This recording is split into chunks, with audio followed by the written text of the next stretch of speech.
या फिर भक्ति रसामृत सिंधु चलेगा, ये भाई या फिर इग्नोर। आप लोग को मिला है वो जो शेड्यूल होता है, वो मिला है क्या?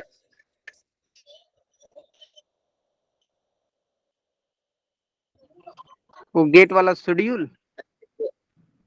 हाँ शेड्यूल, क्लास के बाद कौन सा क्लास होता है। हाँ हमारा गुरुकुल का बेसिकली जो शेड्यूल होता है ना बहुत डायनेमिक रहता है, तो कई बार आगे पीछे हो सकता है।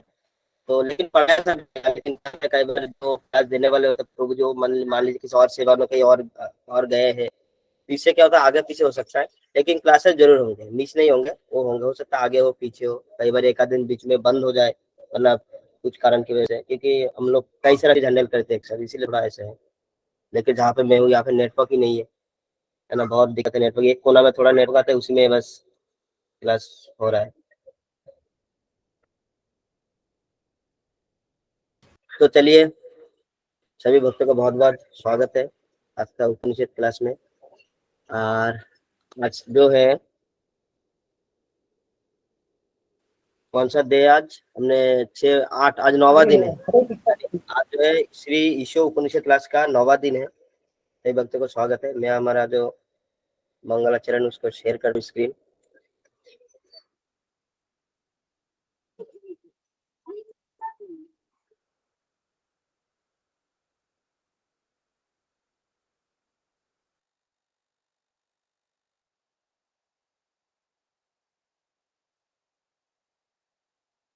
दिख रहा होगा सबको?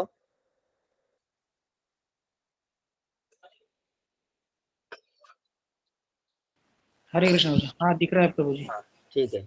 चलिए अपने अपने स्थानों पर रह के हाथ जोड़िए और सामने जो मंत्र जो मंगलाचरण उसको देखिए और साथ में दोहराइए, बोलिए साथ में। ओम अज्ञानतिमिरन्धस्य ज्ञानञ्जनशलाकया चक्षुरुन्मिलितं येन तस्मै श्रीगुरवे नमः। श्रीचैतन्य येन भूतले स्वयं रूपः कदा मह्यं ददति पदान्तिकं। वन्देऽहं श्रीगुरु श्रीयुतपदकमलं श्रीगुरून् वैष्णवश्च श्रीरूपं साग्रजातं सहगणरघुनाथान्वितं तं सजीवं साद्वैतं सावधूतं परिजनसहितं श्रीकृष्णचैतन्यदेवं श्री राधा कृष्ण पादान सहगण ललिता श्री विशाखान्वितमश्च कृष्ण करुणा सिंधु दीनबन्धु जगत्पते गोपेश्वर गोपिका कांत राधा कांत नमः गौरांगी श्री राधे वृंदावनेश्वरी वृषभानुसुते देवी प्रणमामि हरिप्रिये बांधाश्च सिंधु पावन नमो नमो। ओम विष्णुपादाय कृष्णाय भूतले श्रीमते भक्ति इति नामिने। नमस्ते सरस्वती देवे गौरवाणी निर्विच्छ शून्यवादी पाश्चात्य देशकारिणे। जय श्री कृष्ण चैतन्य प्रभु नित्यानंद श्री अद्वैत गदाधर श्रीवासादि गौर भक्तवृंद। हरे कृष्णा कृष्णा कृष्णा हरे हरे, हरे राम राम राम हरे हरे।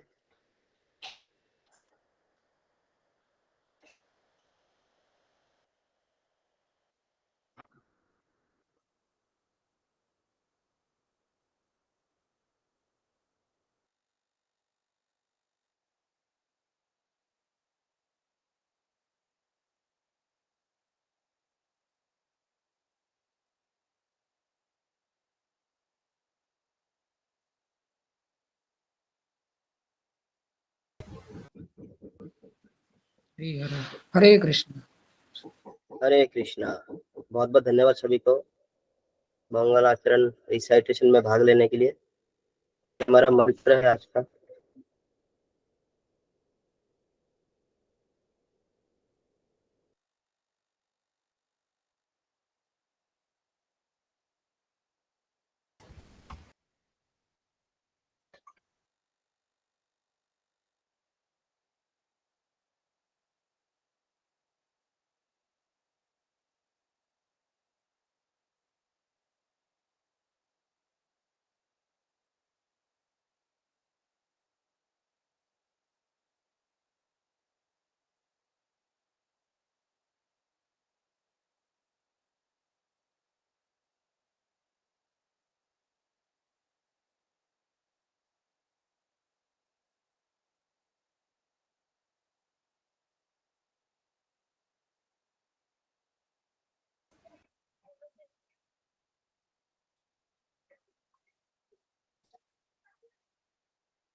प्रेजेंटेशन दिख रहा है? नहीं प्रभु जी, नहीं अभी आया। हाँ दिख रहा है, हाँ दिख रहा है, दिख रहा है, दिख रहा है, दिख रहा है। हाँ ठीक है, ठीक है। तो आज का जो हमारा मंत्र है, मंत्र 7 देख के आप लोग भी बोल सकते हैं। यस्मिन् सर्वाणि भूतानि आत्मैवाबुद्धिविजानतः तत्र कोह मोह कः शोक एकत्वम् अनुपश्यतः। श्लोक अनुवाद जगत गुरु श्रील प्रभुपाद द्वारा। जगत गुरु श्रील प्रभुपाद की जय। जो सदैव समस्त जीव को आध्यात्मिक स्कूलिंग के रूप में भगवान के ही समान गुण वाला देखता है, वही वस्तुओं का असली ज्ञाता हो जाता है। तो फिर उसके लिए मोह या चिंता कैसी? यहाँ पे प्रभुपाद जी कह रहे हैं कि जो सदैव मतलब हमेशा समस्त जीवों के जीवों के अंदर आध्यात्मिक स्कूलिंग के रूप में भगवान के ही समान गुण वाला देखता है। यानी जो कोई भी जीव को देखता है तो समझता है कि इसमें भक्ति है, ये भगवान का अंश है। यानी जो परमात्मा का स्कूलिंग यानी उसका थोड़ा बहुत अंश उसके अंदर देखता है, वो समस्त जीव को भगवान का गुण वाला समझता है। यहाँ पे गुण का बात किया गया है, मात्रा का बात नहीं किया गया है। यहाँ पे सिर्फ गुण का बात हो रहा है कि गुण वाला भगवान गुण वाला, उनके अंदर गुण है। जैसे कंट्रोल करने के गुण भगवान में, हमारे अंदर भी कंट्रोल करने का गुण है। इसलिए यहाँ पे सिर्फ गुण की बात किया गया है। यहाँ पे प्रभुपाद जी नहीं बोल रहे कि मात्रा की बात, हर रूप से नहीं बता रहे, समान गुण वाला बता रहे थे। वही वस्तुओं का ज्ञाता हो जाता है। यानी जो ऐसा देखता है वो असली वस्तुओं का ज्ञाता हो जाता है। यानी जैसे हमने कल के क्लास में देखा था कि कोई पशु को भी देख रहा है तो कि जो है ये भगवान का अंश है, ये भी परमात्मा का संग है, अंश है। और कोई भी ऐसे पेड़ पौधे भी देखता है तो उसको देख के भी लगता है उसको कि ये जो है ये परमात्मा का ही अंश है। ये जो वास्तविक ज्ञाता होता है। हिंदू मुस्लिम लड़का लड़की इसी में हम लोग तो ये हम उतना पूरी तरीके से जान नहीं पाए। हम बाहर अपना जो विचार उसको प्रकट करते कि नहीं ये है, वो है, वो लड़का है, हिंदू है, वो अजय है, वो विजय, जो भी है बाहर असली ज्ञाता जो होता है वो होता है जो भगवान का अंश उसके अंदर देखता है। ये बात यहाँ पे किया जाए। ऐसे लोग फिर चिंता किस बात का, मोह नहीं रहता, क्योंकि वो जानते भगवान का अंश है। कोई चीज भगवान का अंश नहीं है तो, लेकिन ऐसा कुछ चीज को देखता ही नहीं है, इसलिए उनके लिए ऐसा कोई मोह रह ही नहीं जाता। फिर पैराग्राफ ऑन में कह रहे हैं सिर्फ मध्यम और उत्तम अधिकारी के भक्त ही जीवों की आध्यात्मिक स्थिति को समझ सकते हैं। ये भी हमने कल के क्लास में देखा। जो मध्यम अधिकारी होते हैं और जो उत्तम अधिकारी होते हैं वो जो भगवान के जो भक्त होते हैं जीवों के जो आध्यात्मिक स्थिति को समझ पाते हैं। जैसे नॉर्मल जो कनिष्ठ अधिकारी तो कई बार मंदिर में जाते हैं तो समझ नहीं पाते हैं कि किनको महाराज बोले, इनको प्रभु जी बोले, क्या बोलना चाहिए नहीं बोलना चाहिए। तो वो जो स्थिति को समझ नहीं पाते, वो बस भौतिक स्थिति को देख पाता है, ये इस पोस्ट पे है तो उसका वो पोस्ट हो गया। लेकिन जो मध्यम अधिकारी होता है, जो उत्तम अधिकारी है, तो वो जीवों को स्थिति को समझते हैं कि इसका एक कितना मतलब भक्ति का इनके अंदर गुण है, कहाँ तक भक्ति करे, तो बहुत सारी चीज पता कर लेते हैं। इसीलिए कई बार देखेंगे जब दीक्षा होता है तो महाराज जी लोग पकड़ लेते, अगर कोई सिंसियर चैंटिंग नहीं करते वो लोग पकड़ लेते हैं। तो ये गुण उनके अंदर होता है कि आपने अच्छा किया है नहीं किया, अच्छे से चैटिंग कर रहे नहीं कर रहे, सोलह वाला कर रहे या 4 नियम पालन कर रहे नहीं कर रहे, तो वो लोग पकड़ लेते हैं। अगला पॉइंट में कह रहे हैं गुणात्मक दृष्टि से भगवान और जीव समान है, परंतु मात्रा में कोई तुलना नहीं। हमने पिछले कई क्लासों में इसके ऊपर चर्चा किया है। जो गुणात्मक दृष्टिकोण से समान है, जैसे भगवान भी कुछ नियंत्रण, मतलब हम भी कुछ नियंत्रण करते हैं, लेकिन भगवान पूरा ब्रह्मांड को, अनंत कोटि ब्रह्मांड को नियंत्रण करते हैं। हमारे अंदर जो गुण है भगवान का अंदर भी वही गुण है, लेकिन मात्रा में बहुत कम है। जैसे एक समंदर का पूरा समंदर और एक समुद्र का एक बूंद पानी, दोनों में अगर गुण देखेंगे, नमक की मात्रा परसेंटेज में और जो केमिकल जो कॉम्पोजिशन वो सब बराबर होता है, लेकिन मात्रा में देखेंगे तो कोई तुलना कर ही नहीं सकता, कहा एक बूंद और कहा पूरा समंदर।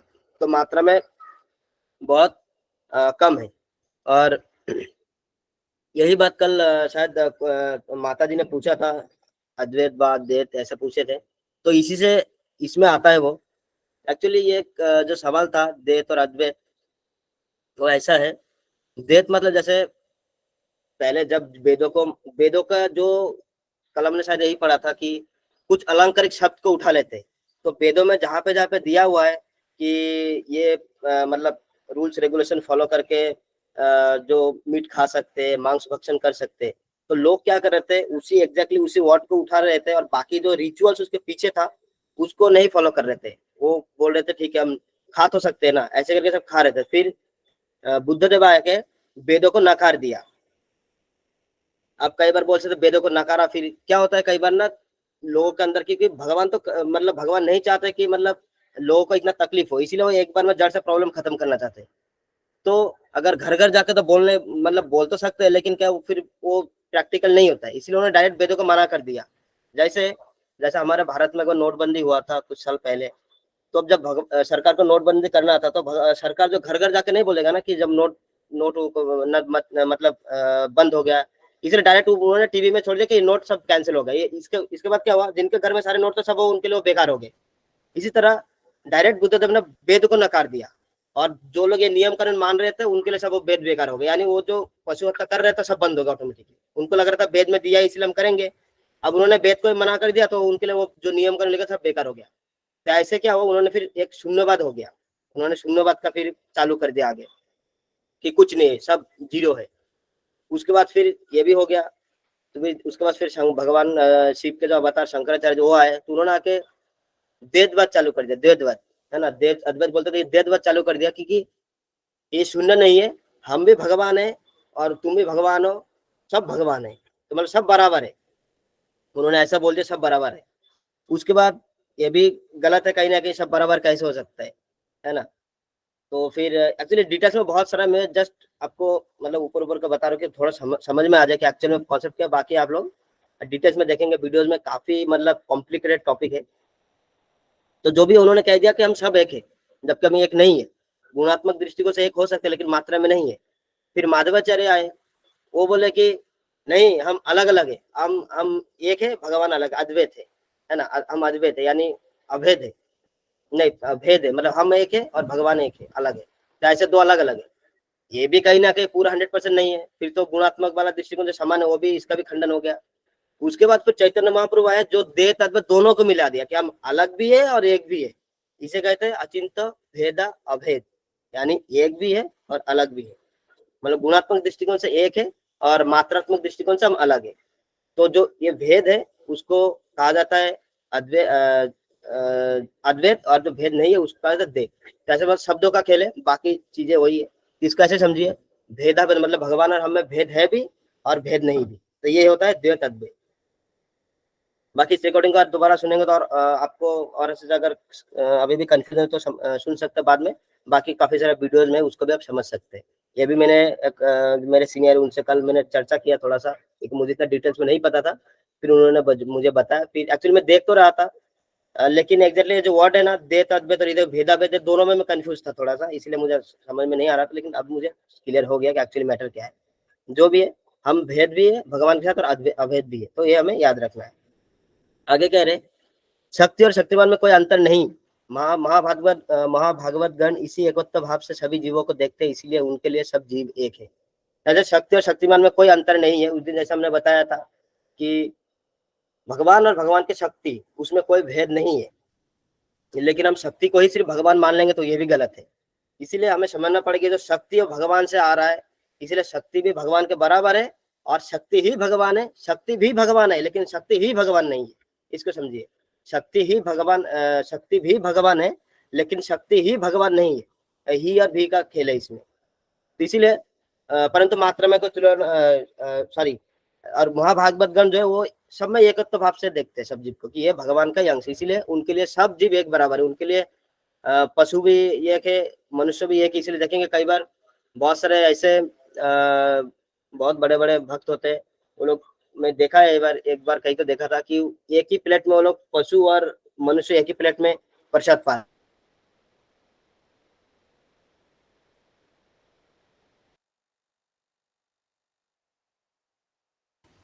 तो कई बार ऐसे तो लोग भेद नहीं देखते ही नहीं है, सब बराबर देखते हैं। वो लोग देहात्म बुद्धि से ऊपर उठ के देखते हैं, सब में आत्मा के रूप में भगवान का अंश रूप में देखते हैं। शारीरिक मतलब जो कॉन्सेप्ट उसी को समझते नहीं, मतलब उससे ऊपर होते, परे होते, इसीलिए सब जीव को वो एक देखते हैं। परंतु विश्लेषणात्मक दृष्टि से ताप तथा प्रकाश अग्नि से अलग है, परंतु इन दोनों के बिना अग्नि का कोई अस्तित्व नहीं है। लेकिन अगर इसको थोड़ा विश्लेषण करेंगे, आप थोड़ा डिटेल्स निकालेंगे तो देखेंगे ताप और अग्नि है, ये ताप और प्रकाश ये दोनों अग्नि से अलग है ना। परंतु ये दोनों के बिना अग्नि का कोई अस्तित्व नहीं है। अगर ये दोनों को हटा लेंगे तो अग्नि का कोई अस्तित्व भी नहीं रहेगा। ऐसा बता, जैसे अग्नि जल रहा है, कई जगह अग्नि जल रहा है, उसका ताप जो है, उसका जो गर्मी वो कुछ दूर तक जा रहा है, लेकिन अग्नि तो एग्जैक्टली वहीं पे जल रहा है, फिर दूर तक कैसे जा रही है? इसका मतलब जो अग्नि है और उसका जो ताप है वो अलग है, क्योंकि अग्नि यहाँ पे फिर ताप वहां पे कैसे जा रहा है, दोनों अलग हो गया। लेकिन वही अगर अग्नि से वही ताप और प्रकाश अगर हटा लेंगे तो फिर अग्नि का कोई महत्व नहीं है, मतलब अग्नि फिर है ही नहीं, अस्तित्व खत्म उसका, क्योंकि उसी से बना है। तो ऐसा है। पैराग्राफ 2 में लिखते हैं, एकत्व अनुपस्थिति का अर्थ है सभी मनुष्य को शास्त्रीय दृष्टिकोण से सभी जीवों के समान रूप से देखना चाहिए। यानी एकत्व अनुपस्थिति मतलब एक जैसे देखता है, यानी सभी मनुष्य को शास्त्रिक दृष्टिकोण से, है ना, शास्त्रों की नजर से सभी को देखेंगे तो एक जैसे ही है, एक जैसे समान रूप से देखना चाहिए, क्योंकि सभी जीव परमात्मा का अंश है और उनमें परमात्मा के गुणों के संख्या के 80% पाए जाते हैं, और परमात्मा में जो गुण है उसका 80% पाए जाते हैं। अब इन्होंने यहाँ पे प्रभात जी ने यहाँ पे नहीं लिखा कि 80% मतलब कितना क्या, वो सब डिटेल्स में नहीं दिया, इन्होंने सिंपल लिखा प्रभात जी ने कि 80% गुण पाए जाते हैं। अगला पॉइंट में कह रहे हैं, किसी देश का राजा और प्रजा में समानता है, दोनों ही अपने अपने स्तर पर विभिन्न प्रकार के जिम्मेदारी लिए होते हैं, जैसे भरण पोषण, शासन, आर्थिक जिम्मेदारी, भविष्य निर्माण इत्यादि, परंतु मात्रा में बहुत अंतर होता है।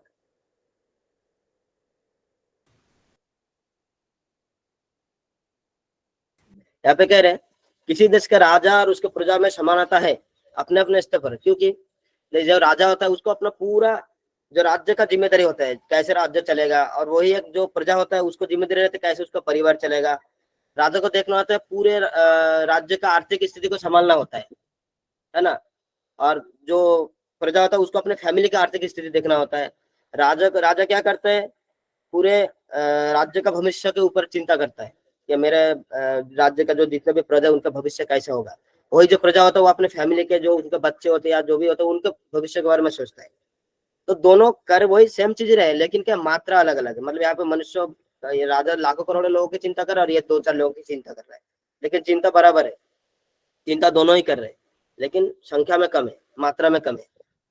इस तरह सब जीव भी भगवान के बराबर होते हुए भी नहीं है, यहाँ तक कि सबसे शक्तिशाली देवता भी उनके बराबर नहीं है।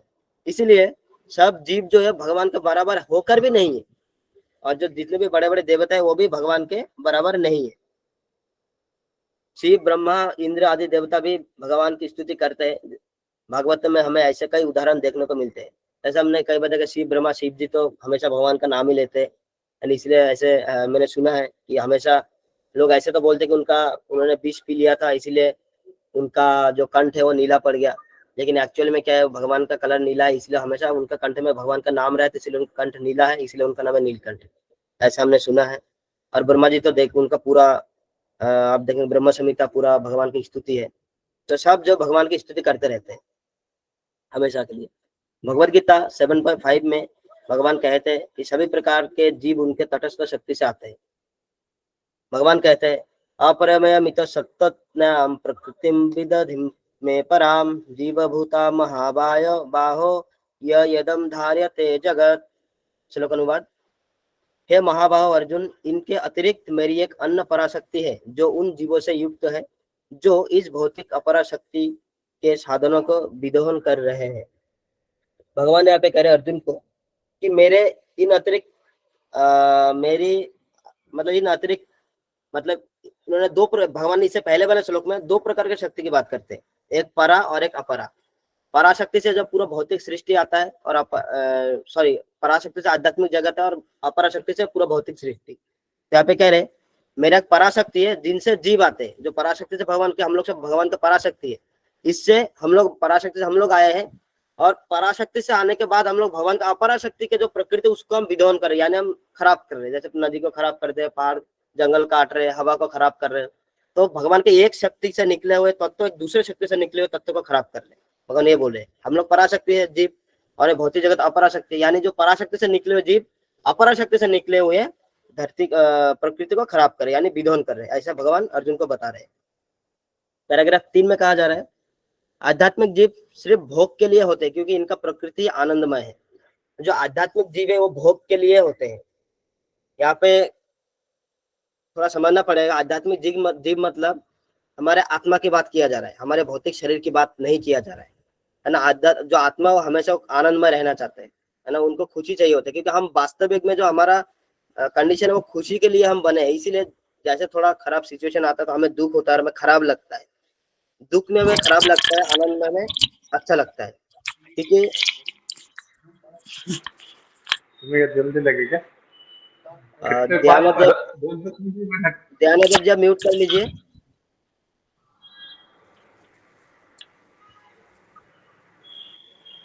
हरे कृष्णा ध्यानदेव जी।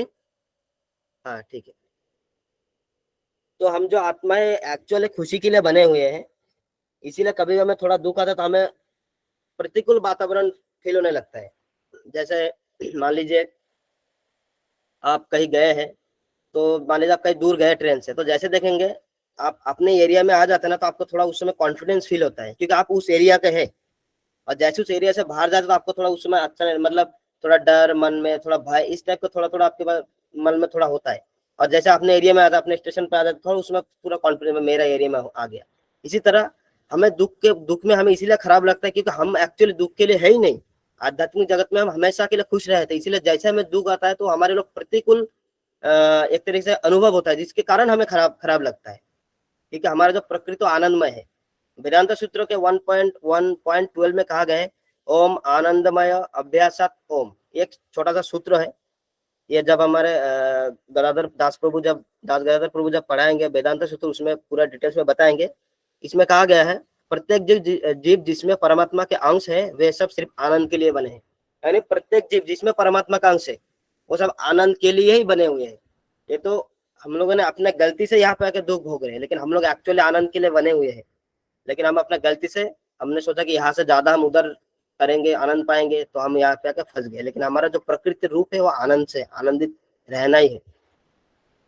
परंतु जीव अपने भौतिक शरीर से बंधा हुआ है, लेकिन हम लोग क्या अपने भौतिक शरीर में बंध गए हैं। हम मजबूरी में, मतलब गलती कर लिया, उसके बाद हम मजबूरी में फंस गए। क्या करता है, गलत जगह गलत तरीके से आनंद खोजने का कारण ही समस्त जीव दुखी है। हम लोग क्या करें, गलत जगह पे गलत तरीके से हम आनंद खोज रहे। पहली बात तो भौतिक जगत है ये, मतलब इसको कहते हैं दुखालयम अशाश्वतम। पहली बात तो दुख का आलय है, जैसे विद्यालय में विद्या मिलता है ना, मदिरालय में मदिरा मिलता है, ऐसे और भी उदाहरण हो सकते हैं। इसीलिए जो दुखालय जहाँ का नाम है वहां पे दुख मिलता है, और ये अशाश्वत यानी शाश्वत नहीं है। इसलिए हम यहाँ पे इस जगह पे हम दुख खोजेंगे तो हमारे लिए सुख खोजेंगे तो हमारे लिए गलत जगह होगी। हम दुखालय में यानी दुख के जगह पे सुख खोज रहे। पहली बात तो गलत जगह हो गया, और गलत तरीके से, तरीका भी गलत। हम लोग भौतिक चीजों में सुख खोज रहे, मतलब गाड़ी खरीद लेंगे, बिल्डिंग बना लेंगे, ये सब करेंगे तो हमें लगता है कि हमें खुशी मिल जाएगा, सुख मिल जाएगा, लेकिन हम गलत तरीके से भी ढूंढ रहे। ठीक है, जगह तो गलत है ही है, लेकिन कम से कम तरीका अगर सही हो तो थोड़ा बहुत तो कम से कम सुख मिल ही जाएगा। बाकी टोटल जो सुख है, मतलब दुख है, उसको स्किप कर ही नहीं सकते, लेकिन कम से कम थोड़ा बहुत कम कर सकते हैं। लेकिन हम दोनों ही गलत कर रहे हैं, जगह भी गलत है, तरीका भी गलत है हमारा। इसीलिए जो भक्त है उनको पता चल जाता है कि ये देखो ये जगह है, दुखालय है। इसीलिए कम से कम भौतिक आध्यात्मिक चीजों में लगे रहेंगे तो कम से कम हमें दुख कम लगेगा दुख, लेकिन कम लगेगा। लेकिन जो नहीं जानते वो दोनों डबल उनको दुख मिलता है। इसीलिए हम समस्त जीव इसलिए दुखी है, गलत जगह पे गलत तरीके से हम लोग सुख खोजने का प्रयास कर रहे हैं। आगे कहते हैं, इस भौतिक जगत के परे एक आध्यात्मिक जगत है जहाँ भगवान हमेशा अपने नित्य पार्षद के साथ आनंद उठाते हैं। ये जो भौतिक जगत हम लोग देखते हैं, मतलब हम जो देख रहे हैं ऐसे और भी बहुत है। ठीक है, सिर्फ यही नहीं, ऐसे और भी बहुत है। उसके परे एक आध्यात्मिक जगत है जहाँ भगवान हमेशा नित्य पार्षद के साथ आनंद उठाते हैं, यानी हमेशा के लिए भगवान वहां पे आनंद उठा रहे हैं हमेशा। इसलिए देखेंगे भगवान के हाथ में हमेशा बांसुरी दिखते हैं। जैसे बाकी आप देखेंगे जितने भी भगवान का अवतार है, सबके हाथ में कोई अस्त्र शस्त्र रहते हैं, लेकिन भगवान के हाथ में बांसुरी रहते हैं। और बांसुरी का अस्त्र नहीं है, वो एंजॉयमेंट के लिए होता है, बजाने के लिए, एंजॉयमेंट। बाकी तीर धनुष देखेंगे राम जी के हाथ में, वो मारने के लिए होते हैं। बाकी और भी जितने भी देखेंगे सबके हाथ में अस्त्र शस्त्र रहते हैं, क्योंकि वो लोग कुछ ना कुछ, मतलब एक तरह से सेवा टाइप या कुछ कार्य करते हैं। लेकिन भगवान के हाथ में बांसुरी होती है, क्योंकि वो हमेशा आनंदित रहते हैं, है ना। इसीलिए भगवान कोई अस्त्र, उनका अस्त्र है लेकिन वो छुपा, मतलब सुदर्शन से छुपा रहता है, जब जरूरत है तब करते हैं, लेकिन वो नॉर्मल टाइम पे हमेशा आनंदित रहते हैं। और जो भी बाकी के भौतिक जगत में जो भी चीजें करना होता है, जगत की उत्पत्ति करना, ये सब उनका अंश विस्तार और बहुत सारे विस्तार अपने आप करते हैं, लेकिन मेन रूप में हमेशा उधर रहते हैं। और इसका मतलब ये भी नहीं कि जो भगवान के विस्तार है वो भी उनसे कम है, सब बराबर ही एक तरीके से। लेकिन फिर भी वो हमेशा के लिए वैकुंठ में भी रह के हमेशा के लिए वो आनंद करते रहते हैं। उस चिन्मय धाम में किसी भी प्रकार के भौतिक गुण नहीं होते, वहां पे किसी भी प्रकार के भौतिक गुण नहीं होते हैं, इसीलिए उस धाम को निर्गुण कहा जाता है। मतलब वहां पे कोई भौतिक, जैसे हमने देखा भगवान निर्गुण भी है, निर्गुण भी और सगुण भी है, इसी तरह भौतिक जो धाम है वो भी निर्गुण है, यानी जो भौतिक गुण है वो वहां पे नहीं है। वहां पे जो गुण है सो आध्यात्मिक गुण है। वहां पे ऐसे कहते हैं, जो एक तकिया होता है वो भी भगवान के सर पे होता है, जो वो सोचता है कि मैं कैसे भगवान के पैर में पैर की सेवा करूं, कैसे भगवान के पैर के नीचे जाकर भगवान के पैर की सेवा करूं, ऐसे तकिया भी सोचता है। ऐसे जो भी चीज वहां पे देखते सब कुछ जो है सब एक तरीके से चिन्मय है। वहां पे भौतिक नाम का कोई चीज नहीं, सब आध्यात्मिक है, सब चेतन है। वहां पे जड़ नाम का कोई चीज नहीं है। एक पेड़ होता है कल्प वृक्ष, जो सब जो फल चाहेंगे वही फल एक पेड़ से आ जाता है, ऐसा हमको सुनने मिला है। तो कोई वहां पे भौतिक भोग के लिए कोई लड़ाई नहीं होता है, क्योंकि वहां पे भौतिक भोग है ही नहीं, तो लड़ाई तो छोड़ दीजिए। भौतिक भोग है ही नहीं तो लड़ाई की चीज का, वहां पे आप जो मन में सोचेंगे जो वो आपका तुरंत पूरा हो जाएगा, है ना। लड़ाई कब होता है, जब हमारा काम पूरा नहीं होता, कोई भी चीज का जो आशंका हम करते हो आकांक्षा करते हैं वो पूरा नहीं होता, तब हम लड़ाई करना चालू करते हैं। लेकिन वहां पे ऐसा नहीं, वहां पे आपको जो आप बोलेंगे वही आपको मिलेगा, तो फिर लड़ाई का यहाँ पे सवाल ही नहीं आता। इसलिए भौतिक जगत जो भौतिक भोग के लिए आध्यात्मिक जगत में कोई लड़ाई नहीं होता, जैसे संसार में होता है। वास्तविक भोक्ता सिर्फ भगवान है और आध्यात्मिक रासलीला का केंद्र है। जो वास्तविक भोक्ता है यानी एंजॉयर, जो एंजॉय करता है वो एक्चुअली भगवान है, और हम लोग है उपभोक्ता। इसलिए बोला जाता है कि प्रिय उपभोक्ता, आपका मोबाइल का रिचार्ज खत्म हो गया, हमें उपभोक्ता, हमें कभी भोक्ता नहीं बोलते, नहीं कंपनी वालों को भी पता है कि ये भोक्ता है ही नहीं, हम लोग उपभोक्ता है। अब कोई कहेंगे कि ये इंग्लिश में तो कस्टमर कहा जाता है, क्योंकि हम लोग यहाँ पे कष्ट से मर रहे हैं, इसलिए हमारा नाम कस्टमर हो गया। तो ऐसा है, एक्चुअली भोक्ता तो भगवान है। आप कुछ भी देखेंगे, जो कुछ भी चीज हम करते हैं हमें उससे जो हमारे इंद्रिय तृप्ति होती है एक्चुअली, है ना। कुछ भी चीज करते हैं हमारे इंद्रियों को तृप्ति मिलता है, तो जो इंद्रिय का मालिक है वो भगवान है, गोविंद। तो यानी जो भोक्ता है हम भगवान को खुश कर हर चीज से, लेकिन हम सोचते कि हम अपने आप को खुश करेंगे, जैसे हम भगवान को छोड़ेंगे तो हम वही हमारा दुख का कारण बन जाता है। ऐसा नहीं है, वास्तविक जो भोक्ता है एंजॉयर है वो भगवान है, और जीव सिर्फ एंजॉयर है, यानी वो सिर्फ भगवान को एंजॉय कर सकता है, मतलब एंजॉय दिला सकता है। और उसी एंजॉय कराने के प्रोसेस में जो आनंद होता है वो हमें मिलता है आनंद। वास्तविक आनंद भगवान के लिए बने हैं, उनसे आनंद आता है इस भौतिक जगत में। पैराग्राफ नंबर 4 में, ईश्वर विहीन समाज का उदय भ्रम से होता है। ईश्वर विहीन समाज का मतलब जैसा समाज जहाँ पे ईश्वर को माना नहीं जाता वो भ्रम से होता है। भ्रम से कैसे, ऐसा अभी भ्रम चल रहा है मंदिर बनाने से क्या हो जाएगा, है ना। सबसे पहले कोई भी गलत कदम उठाने के लिए सबसे पहले आपको सही चीज को, जैसे हम भूल जाएंगे तो ऑटोमेटिक हम गलत चीज की तरफ जाएंगे। इसलिए जैसे हम भ्रम में गिर जाते, भगवान क्या कर लेंगे, भगवान नहीं है, तो ऑटोमेटिकली हम लोग कहीं ना कहीं ईश्वर विहीन समाज की तरफ ही जा रहे हैं आजकल जो चल रहा है, जिसके कारण आज का समाज दुखी और शोकाकुल है। जिसके कारण ही समाज ऐसा है, क्योंकि हमने लास्ट क्लास में भी देखा था कि भगवान को भूल के हम हर चीज खाने पीने के लिए कर रहे हैं, लेकिन फिर भी हमें डर रहता है कि कहीं हमको खाना मिलेगा नहीं मिलेगा, नौकरी चली जाएगी नहीं चली जाएगी, क्योंकि हम भगवान पे भरोसा करते ही नहीं है, क्योंकि हमने समाज से भगवान को हटा दिया। तो ईश्वर भी जैसे हो जाएंगे तो वैसे आपके जीवन में दुख और आता जाएगा, क्योंकि उस समय आप भगवान पर भरोसा कर ही नहीं रहे। जैसे मान लीजिए आप कहीं जा रहे, अगर आपको पता है कि वहां पे मुझे रेलवे स्टेशन में रिसीव करने के लिए कोई वेट कर रहा है, कोई नया जगह पे गए, आपको पता है कि वहां पे मेरा रिसीव करने के लिए कोई वेट कर रहा है, तो आपको कोई टेंशन नहीं, वो व्यवस्था किया होगा। लेकिन जैसे हम नया जगह पे जाते हैं आपको पता ही नहीं वहाँ पे कौन है नहीं है, तो आपको टेंशन रहता है, क्योंकि आप जिस पे भरोसा करेंगे ऐसा कोई है ही नहीं भरोसा करने के लिए, है ना। तो इसी तरह जब हम ये सोचेंगे भगवान हमारे लिए है, तब भगवान पर भरोसा करेंगे तो हम ऑटोमेटिकली टेंशन से मुक्त हो जाएंगे। तो ऐसा इसलिए भगवान को साथ में लेकर चलना बहुत जरूरी है। साथ में तो खैर भगवान चलते ही है, लेकिन उनको मानना, है ना, उनकी सेवा करना ये जरूरी है, क्योंकि परमात्मा रूप में भगवान अंदर है ही है, लेकिन हम लोग उनको मानते नहीं है, उनको बिलीव नहीं करते, सबसे बड़ी प्रॉब्लम है। आज के नेतागण ही हमारे समाज को ईश्वर विहीन बना रहे हैं। ऐसा अभी रिसेंटली हम देख रहे थे कि अस्पताल पैर कट जाएगा तो कहा अस्पताल जाएंगे कि मंदिर जाएंगे। तो ये जो नेता है यही ज्यादा ईश्वर विहीन बना रहे समाज को, वोट के चक्कर में। खास एक जो जाति है उनके प्रति इनका पता नहीं क्या लगाव है, जो भी है, ये नेतागण ही आज के समाज में ऐसे, क्योंकि नेता जो है तो प्रतिनिधित्व करता है समाज का, वो जो बोलेगा बाकी का फॉलोअर वही फॉलो करते हैं। ये भगवान बोलते हैं अर्जुन को, जो श्रेष्ठ लोग जो करते हैं वही बाकी के पीछे के लोग वही आचरण करते, फॉलो करते हैं। इसीलिए नेता लोग को सबसे पहले सावधान होना चाहिए कि हम क्या कह रहे हैं, हम क्या कर रहे हैं। तो नेता लोग अगर बोलेगा ईश्वर नहीं है तो बाकी उनको जो अंधे जो फॉलोअर हो तो मान ही लेंगे, और ऐसे समाज का दुर्दशा आगे और बढ़ता जाएगा।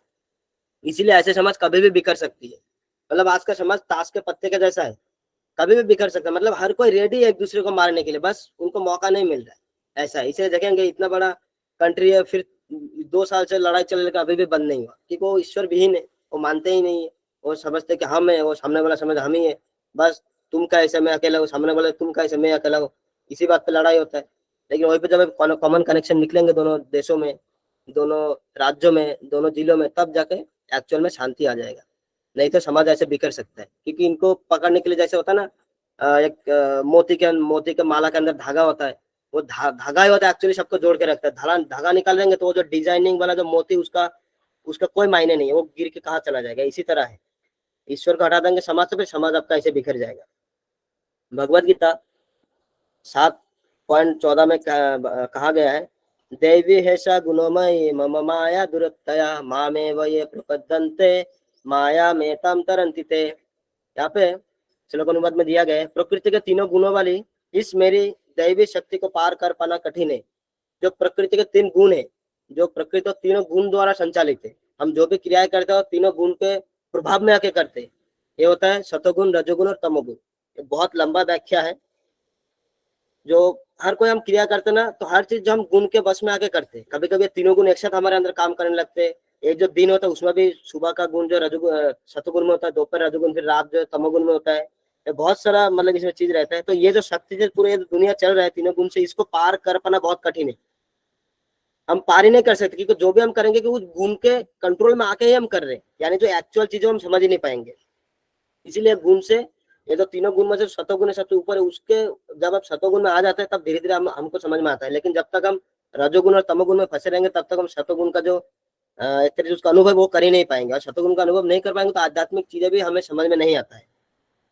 लेकिन किंतु जो मेरे शरणागत हो जाते हैं, वे सरलता से इसे पार कर जाते हैं। लेकिन जैसे हम भगवान का शरणा ले लेते हैं, फिर धीरे धीरे भगवान हमें अंदर से ज्ञान देते हैं कि देखो ऐसा नहीं ऐसा है, तो धीरे धीरे हम समझ जाते हैं। यानी हमें माया पकड़ना है या भगवान पकड़ना, वो डिसीजन हमें लेना है, ऐसे यहाँ पे कह रहे। अतः हम अगर आनंदित और सुखी रहना चाहते हैं, तो हमें अपने आप को और हमारे समाज को भगवान से जोड़ना होगा। ये सिंपल बात है कि अगर हमें खुशी चाहिए, आनंद चाहिए, तो हमें अपने आप को और भगवान को, समाज को, जो मतलब अपने आप को समाज को भगवान से जोड़ना पड़ेगा। हम बोलेंगे नहीं हम क्यों जुड़े, समाज को भगवान का सेवा करनी चाहिए, पूजा करनी चाहिए, लेकिन खुद नहीं करेंगे, ऐसा नहीं। खुद को भी जोड़िए और आप समाज को भी जोड़िए। यहाँ पे एक उदाहरण अच्छा हो सकता है, जैसे नॉर्मल आप लोगों से एक सवाल है, जो हम गाड़ी देखते हैं, कार देखते हैं, उसमें कितना चक्का होता है कार में, कोई बता सकते हैं?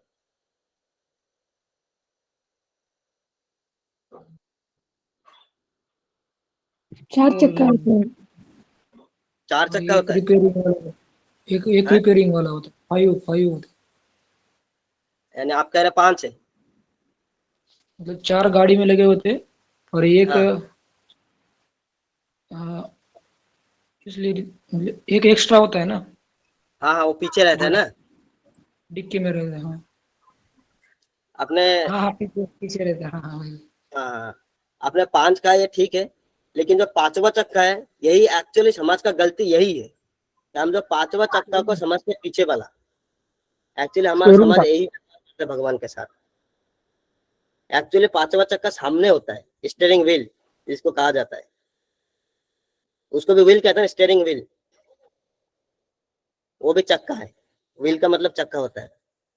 तो देखिए, जो 4 चक्का होता है ना, उसको आप समझ लीजिए, मान के चलिए आपका पारिवारिक जीवन, आपका आर्थिक जीवन, आपका सामाजिक जीवन, आपका शारीरिक जीवन, जो भी जीवन है ऐसे मान लीजिए। और जो स्टीयरिंग व्हील होता है वो होता है आध्यात्मिक जीवन। अब क्या होता है, आपका गाड़ी का अगर चारों चक्का ठीक है और पीछे का चक्का भी ठीक है, लेकिन अगर स्टीयरिंग व्हील ही नहीं है, तो गाड़ी चलेगा कैसे? आपका जो जीवन रूपी जो गाड़ी रूपी जीवन रूपी जो गाड़ी, चलेगा कैसे? नहीं चल पाएगा। वो होना जरूरी है सबसे पहले।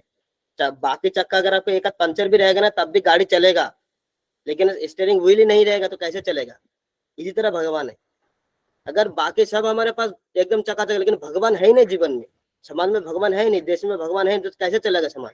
क्योंकि वो जो स्टीयरिंग व्हील होता है ना, वही हमें दिशा दिखाता है, हमें मंजिल तक पहुंचाता है, उसके बिना हम नहीं पहुंच सकते।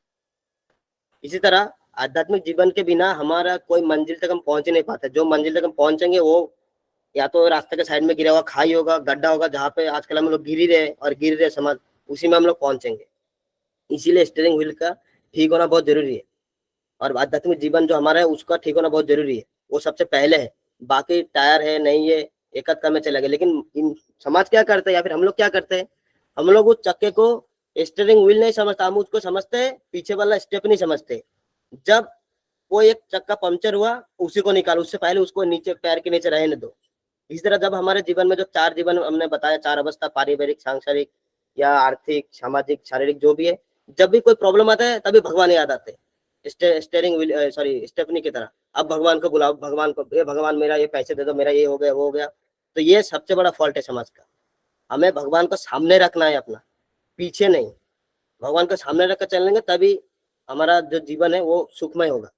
लेकिन हम भगवान के स्टीयरिंग व्हील की वजह से हम भगवान के स्टेपनी की तरह यूज करते हैं, जब जरूरत है तब निकालते हैं, नहीं तो ऐसे पीछे पड़े रहने देते। तो ये सबसे बड़ा गलत चीज है।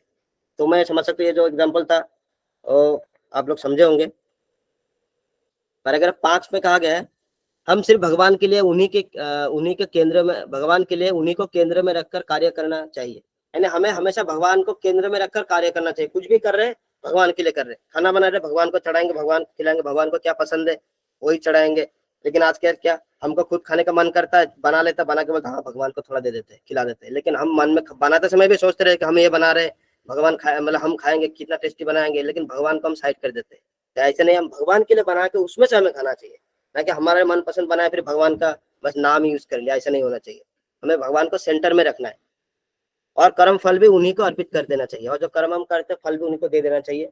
ऐसा कमा रहे तो हमें भगवान के मंदिर के लिए या भगवान की कथा के लिए या किसी भगवान को भोग चढ़ाने के लिए उसको हमें यूज करना चाहिए। जब जितना भी हमें जरूरत है उतना यूज करके बाकी हमें भगवान के लिए अर्पित करना चाहिए। और इमरजेंसी के रख भी रहे तो वो तो जरूरी है, क्योंकि आज का समाज ऐसा है तो वो भी रखिए, लेकिन भगवान का हिस्सा उसमें होना ही चाहिए, उसको स्किप नहीं कर सकते।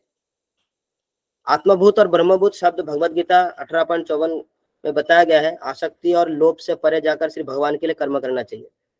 मतलब ये जो आत्मभूत और ब्रह्मभूत शब्द का मतलब ही है आसक्ति और लोभ से परे जाकर सिर्फ भगवान के लिए कर्म करना चाहिए। तो यहाँ पे क्या कह रहे भगवान, ब्रह्मभूत प्रसन्नात्मा न शोचति न कांक्षति समः सर्वेषु भूतेषु मद भक्ति लभते पराम।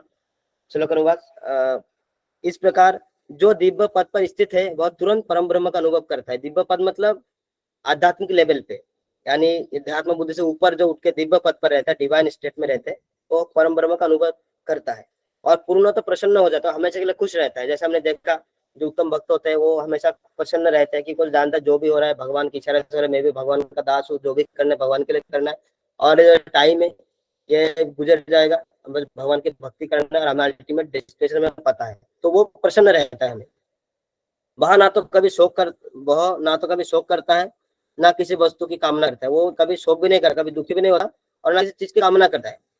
मतलब वो दुखी भी नहीं होता और कामना नहीं करता किसी चीज का। वह प्रत्येक जीव पर समभाव रखता है और सब जीव के ऊपर वो समान भाव से सब जीव को देखता है, बड़ा छोटा कुछ नहीं होता। उस अवस्था में वह मेरे शुद्ध भक्ति को प्राप्त करता है, यानी उसको जब ये अवस्था हो जाता है तब वो मेरा शुद्ध भक्त कहलाता है। ऐसा है। अगला पॉइंट में कह रहे हैं भगवान परमात्मा है और जीव सूक्ष्म आत्मा है। जो भगवान है वो परमात्मा है, विभू कहा जाता है, और जीव जो सूक्ष्म आत्मा है यानी अणु, विभू से अणु निकलता है, यानी हम भगवान के अंश हैं। भगवान सभी जीवों को जन्म देकर उनका पालन पोषण करके आनंदित होते हैं। भगवान हम सबको जीवन दिया है, क्योंकि बोलते हैं अर्जुन को अहम बीज प्रद पिता, कि सबके पिता मैं हूँ। तो भगवान ने हमें जीवन दिया और हमारा पालन पोषण करके वो खुश होते हैं। जैसे एक पिता अपने बच्चे का पालन पोषण करके आनंद लेता है।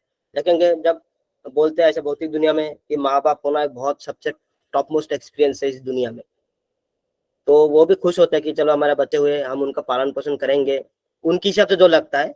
ठीक है, आध्यात्मिक नहीं भी दे रहे लेकिन उनकी हिसाब से लगता है कि मतलब यही हमारा कर्तव्य, अच्छा पढ़ाना, अच्छा लिखाना। आनंदित होते हैं वो लोग, ठीक है, टेम्पररी हो भौतिक लेवल पर, लेकिन आनंदित तो होते ही है। तो वो आनंदित होता अपने बच्चे का पालन पोषण करके। इसी तरह भगवान भी हमारा पालन पोषण करके वो भी आनंदित होते हैं। अब क्या है, इसीलिए हमारा भी कर्तव्य बनता है कि उस परमात्मा के आनंद के लिए हम आज्ञाकारी संतान जैसे व्यवहार करें।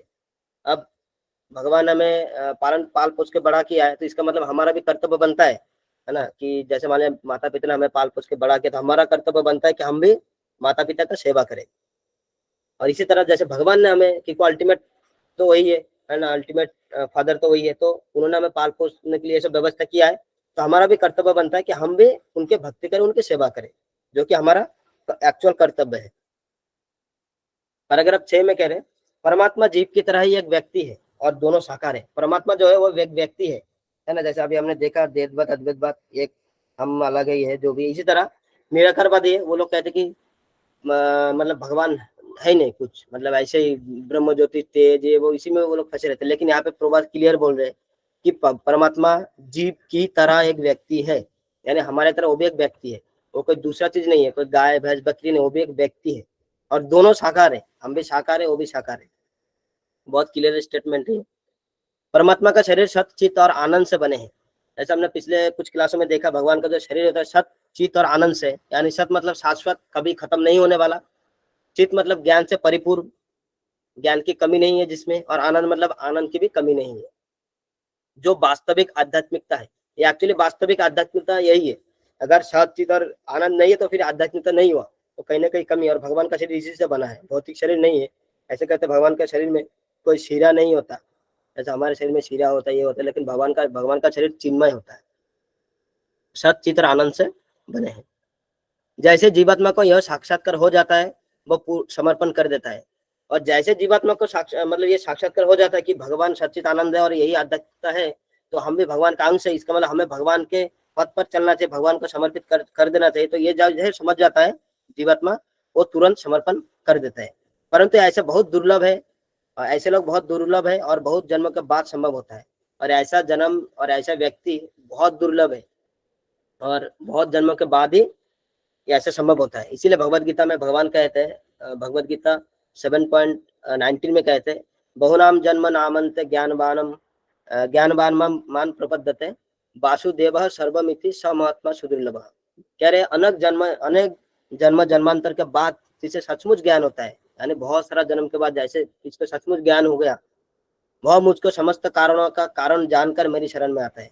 तब वो समझता कि ये भगवान जो है, कृष्ण जो समस्त कारणों के कारण है, तब मेरे शरण में वो आ जाता है। और ऐसा महात्मा अत्यंत दुर्लभ है। यहाँ पे अत्यंत दुर्लभ कहा गया, यानी सुदुर्लभ। सुदुर्लभ देखिए, दुर्लभ मतलब जो आसानी से लाभ ना हो, बहुत रेयर है। और उसका अगर सु भी लगा दिया, मतलब सु और मतलब दुर्लभ से भी दुर्लभ, अति दुर्लभ, इसलिए यहाँ पे सुदुर्लभ कहा गया है। यानी हमें अगर हमें समझ में आ रहा है अभी फिलहाल कि भगवान ने सब कुछ, इसका मतलब अब ये समझ जाइए कि अचानक से हमें ऐसा दिमाग नहीं आया, बुद्धि नहीं, हमने बहुत जन्मों के बाद बहुत सारा तपस्या करके, बहुत मतलब अष्टांग ये वो प्राणायाम ये सब कुछ करने के बाद जगह अगर मतलब यहाँ पे आए, तभी हमको समझ में आ रहा है ना। कोई पूछ सकता है तुमने तो ऐसा कुछ नहीं किया, इस शरीर में हो सकता है मैंने अष्टांग नहीं किया, लेकिन मैंने कुछ ना कुछ किसी न किसी शरीर में किया होगा, तभी जाके मुझे इतना बुद्धि आई। क्योंकि भगवान बोल रहे कि बहुत जन्मों के बाद ये समझ में आता है। ऐसा जो होता है ऐसा दुर्लभ होता है। मतलब 95% लोगों तो अभी भी नहीं आ रहा है समझ, फिर भी कुछ लोग आगे, मतलब भगवान के जो सुदुर्लभ वाले कैटेगरी उसमें हम लोग आ रहे हैं। मतलब हम लोग मतलब भक्त लोग जो बहुत ही स्पेशल है, मतलब जो दुर्लभ मतलब जो आसानी से सुलभ होता है, फिर होता है दुर्लभ, फिर उससे भी सुदुर्लभ, तो उस कैटेगरी में वही लोग आते हैं जो भगवान पे समर्पण करते हैं, समझ जाते हैं। तो अगर सुदुर्लभ वाले कैटेगरी में आना है, भगवान के नजर में आना है, तो अभी से हमें भगवान को अपने आप को समर्पण करना पड़ेगा, ऐसे भगवान बता रहे। और इसी तरह चैतन्य चरितामृत में कहा गया है, मध्य लीला में 19.151 में, ब्रह्मांड भ्रमित कोनो भाग्यवान जीव गुरु कृष्ण प्रसाद पाई भक्तिलता बीज। यहाँ पे कह रहे हैं अपने कर्मों के अनुसार सभी जीव पूरे ब्रह्मांड में घूम रहे हैं, है ना। ब्रह्मांड में भ्रमित है, ब्रह्मांड भ्रमित है मतलब ब्रह्मांड में बहुत भ्रमण कर रहे, घूम रहे।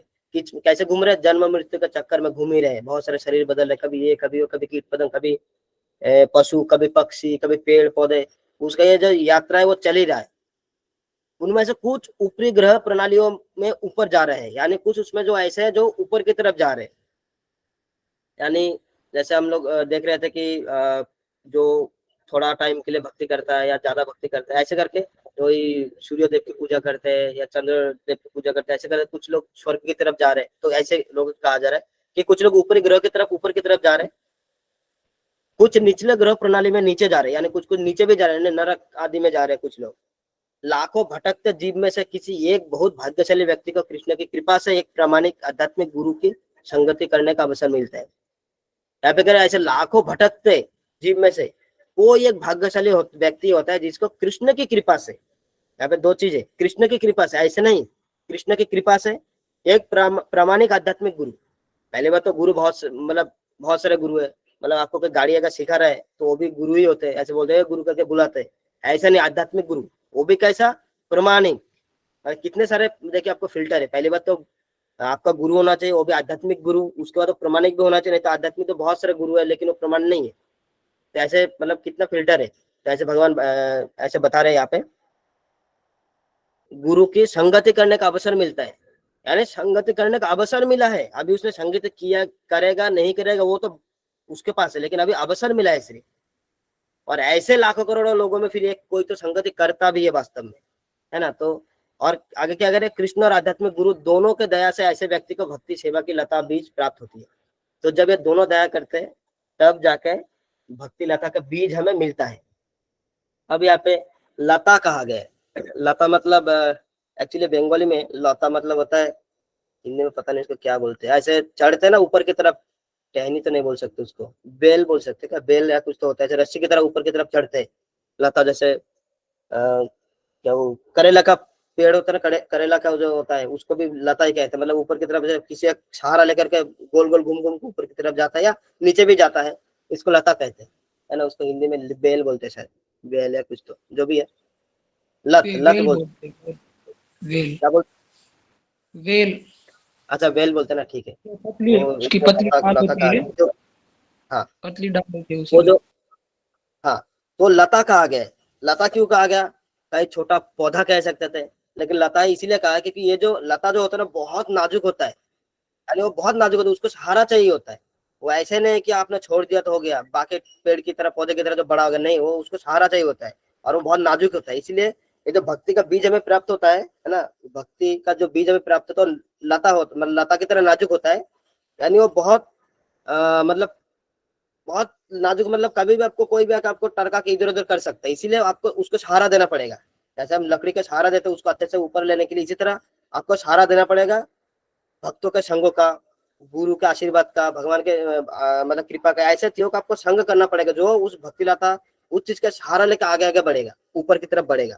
आपको सहारा लेना पड़ेगा, आपको मिल गया ठीक है अभी मैं जाता हूँ, मिल गया मुझे अकेले ऐसे करूंगा, ऐसे नहीं हो सकता। वो लाता फिर नीचे की जाएगा, नीचे जाएगा और नीचे जाके पानी मिट्टी में लग के वो खराब हो जाएगा, इसलिए आपको ऊपर की तरफ लेना है और सहारा देना है भक्तों के संगों का, रेगुलर भागवतम क्लास का, जो भी आध्यात्मिक क्रिया है आपको उसको सहारा देना पड़ेगा, इसीलिए उसको लता कहा गया है।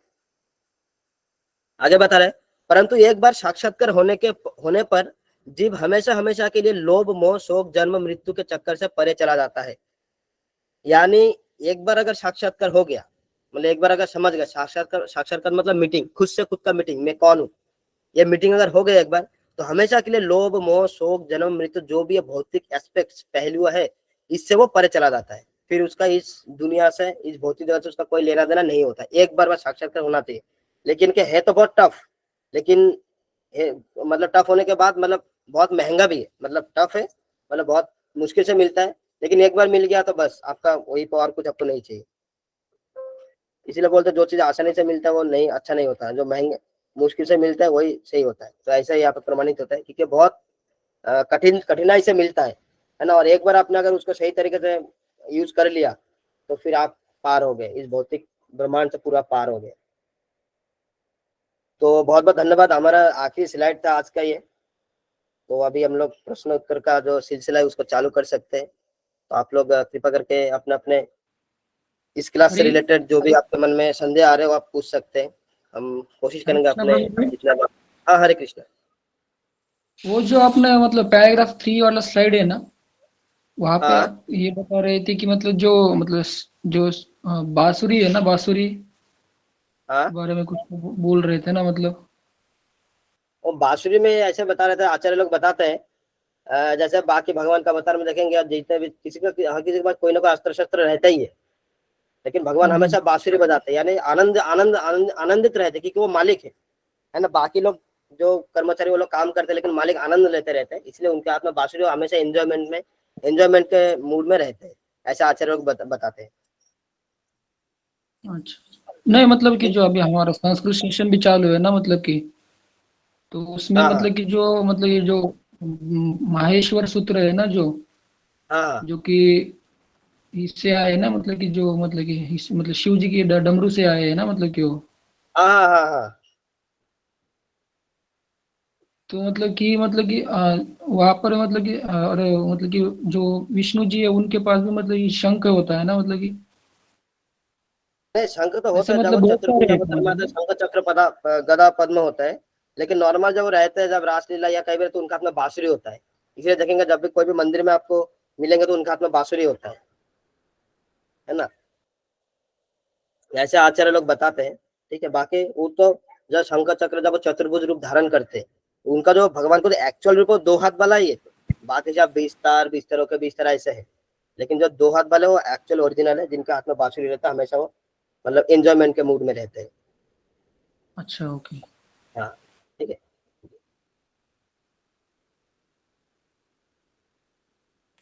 हरे कृष्ण प्रभु जी।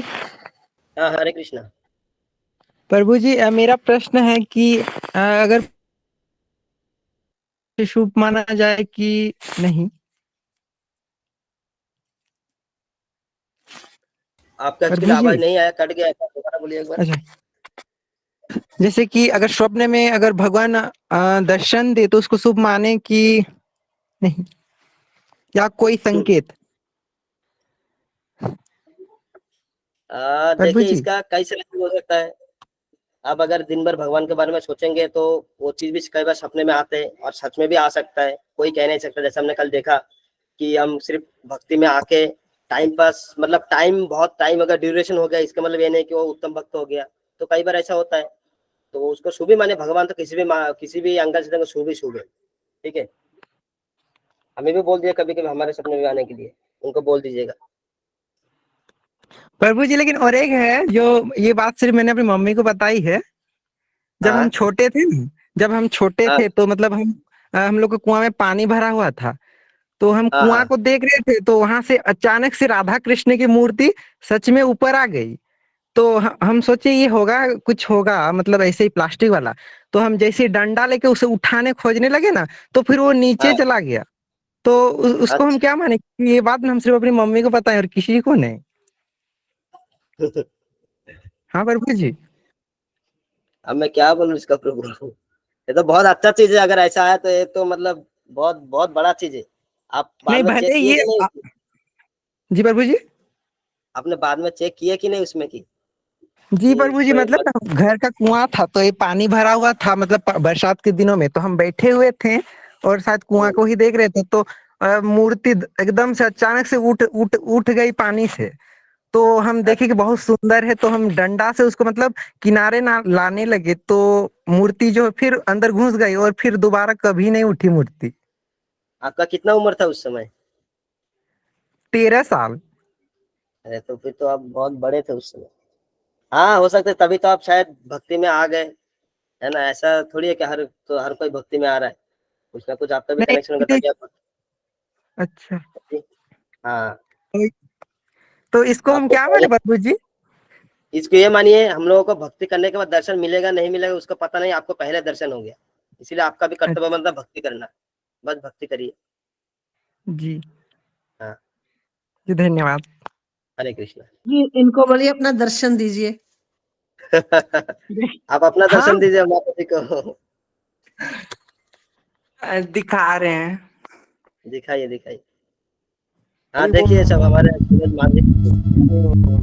हरि हरि बोल, बोल। हरि हरि बोल, हरे कृष्णा। हरि हरे बोल। कृष्णा। हरि हरि बोल। बोल। हरि बोल, हरि बोल।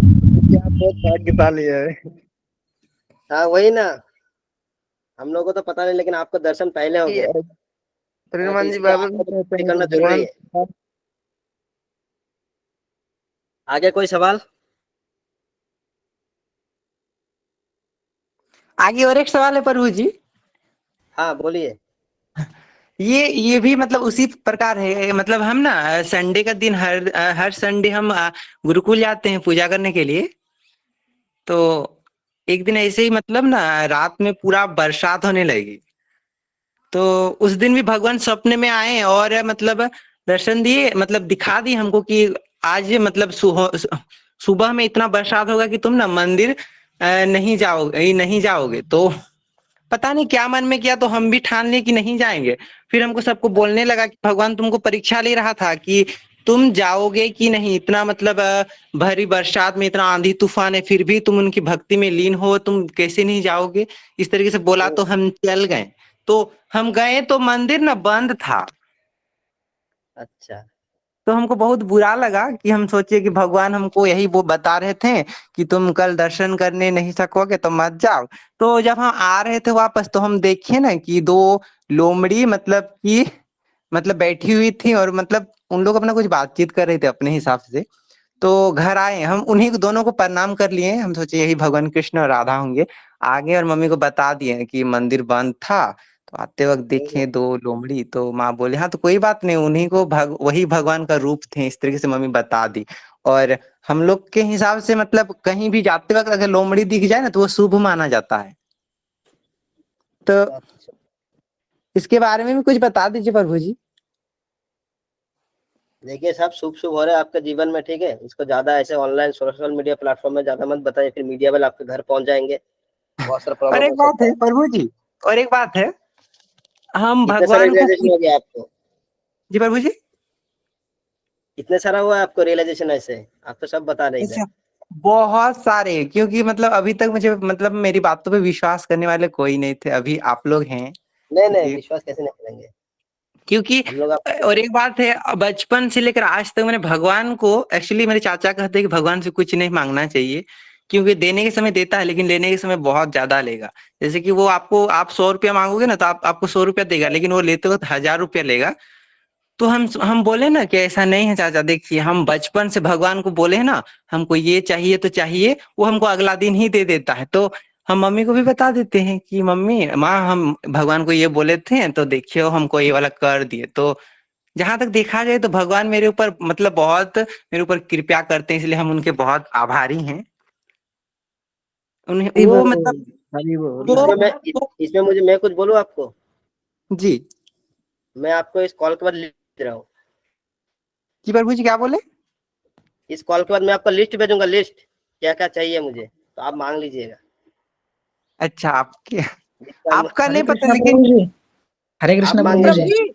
ऐसी तो बात है, भगवान सब कुछ देते हैं, कुछ भी मांगो सर्व इच्छा पूरक है। जब अच्छा स्वर्ग में बोला गया कि कामधेनु गऊ है, और हाँ, ये तो गुरबाणी में भी लिखा है, वृक्ष है, पारिजाति है, तो कामधेनु जो बताई गई है, तो उसका यही है कि भगवान कहते हैं इच्छा तो करो, बहुत कुछ दे रहे हैं अभी हमने भगवान वही हम। ना बताया कि कल्प कल्प कल्प वृक्ष है ना। अभी अभी तो वही बताया, कल्प वृक्ष जो मांगेंगे आपको तुरंत वही फल मिलेगा, है ना। तो तुरंत। ये कोई ऐसा असंभव बात नहीं है, ये बिल्कुल प्रैक्टिकल है। लेकिन हर किसी को ऐसा नहीं होता है, बहुत ऐसे बहुत कम आत्माएं होती है जिनको रियलाइजेशन होता है और उनको तुरंत ऐसे मिलता है ना। तो हम लोग। लेकिन जी हाँ प्रभु जी, बोलिए।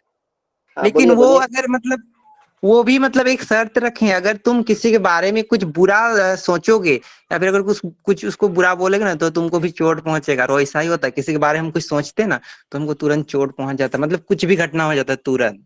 इसलिए अच्छा हम अच्छा। किसी को कुछ बोलबो नहीं करते हैं और कुछ सोचबो नहीं ठीक है करते प्रभु, हैं। तो और एक्चुअली मैं आपको देखिए कहना ये चाह रहा हूँ, ये जो चीजें ना, ये आपका और भगवान के बीच की बात है, इसको ऐसे नहीं बताते किसी को, ठीक है। फिर भगवान बोलेंगे अरे जो तुमको मैं स्पेशल पावर दिया था, तुमने सबको बता दिया। ऐसे नहीं बताते, इसको आपके बीच और भगवान के बीच ही रखिए, ठीक है। इसको ऐसे नहीं बताते, तो जी। क्या होगा फिर आपके लिए अच्छा नहीं होगा। अभी अभी आपने बताया ना कि भगवान के किसी के बारे में बुरा सोचेंगे तो चोट पहुंचता है, तो ये भी एक ऐसा ही है। अगर ये जो चीजें आपको भगवान ने कृपा करके अगर दिया है, तो फिर इसको आप ऐसे सीक्रेटली और उतना अच्छे से रखे, भक्ति लता बीज की तरह रखे संभाल के। इसको ऐसा हर जगह नहीं बोलिए, ठीक है। जी और प्रभु अभी जी, हम वो उस दिन प्रभु जी उस दिन हम आपको प्रश्न पूछे थे ना मूर्ति वाला, कि शीशा टूट जाता, तो उसका वीडियो हम आपको भेज दिए हैं, देख लीजिएगा और बता दीजिएगा। अब वो मैंने देखा है वीडियो, मैंने पहले भी देखा है ना। अच्छा एक्चुअली क्या, मैंने अभी तक अपने जीवन में एक ही बार प्राण प्रतिष्ठा देखा है, वो भी हमारे कुकाम के मंदिर में। क्योंकि इससे पहले तो मैं भक्त था नहीं, तो मुझे इससे एक्सपीरियंस था नहीं। तो हमारे कुटुंब में तो शीशा नहीं टूटा था। लेकिन मैं आपको वही बोला, ऐसा होता है। लेकिन जो आपने देखा वीडियो में वही बोला, ऐसा हुआ है कि नहीं है उसका कोई गारंटी नहीं, लेकिन एक्चुअल में ऐसा होता है ना। जी, लेकिन प्रभु हाँ। जी हम आपको गुरुकुल में नहीं देखे हैं प्रभु जी। इसका तो देखे होंगे शायद, आप नहीं पहचाने। अच्छा हम कल जाएंगे तब दर्शन दीजिएगा। हाँ ठीक है, आइए बॉम्बे आइए। आप बॉम्बे में हैं? हाँ फिलहाल बॉम्बे में हूँ, 2 महीने हुआ है। अच्छा, हाँ तो ठीक है, जब आइएगा तब जाएंगे। हाँ ठीक है। हरे कृष्णा। हरे कृष्णा। हाँ बाकी के प्रश्न। हरे कृष्णा प्रभु जी। हरे मेरा कृष्णा। प्रश्न है कि ये जो शरीर, जो 3 सूक्ष्म शरीर जो होता है, मन, बुद्धि और मिथ्या अहंकार, हाँ हाँ हाँ। तो इस अहंकार को मिथ्या क्यों कहा जाता है? मिथ्या मतलब फॉल्स होता तो है ना। जैसे वह मान लीजिए कि आप कुछ हरे काम कर रहे, ठीक है, तो आप सोच रहे कि मैं कर रहा हूँ, तो ये तो आप कर ही नहीं रहे, तो फिर आप क्यों सोच रहे कि मैं कर रहा हूँ?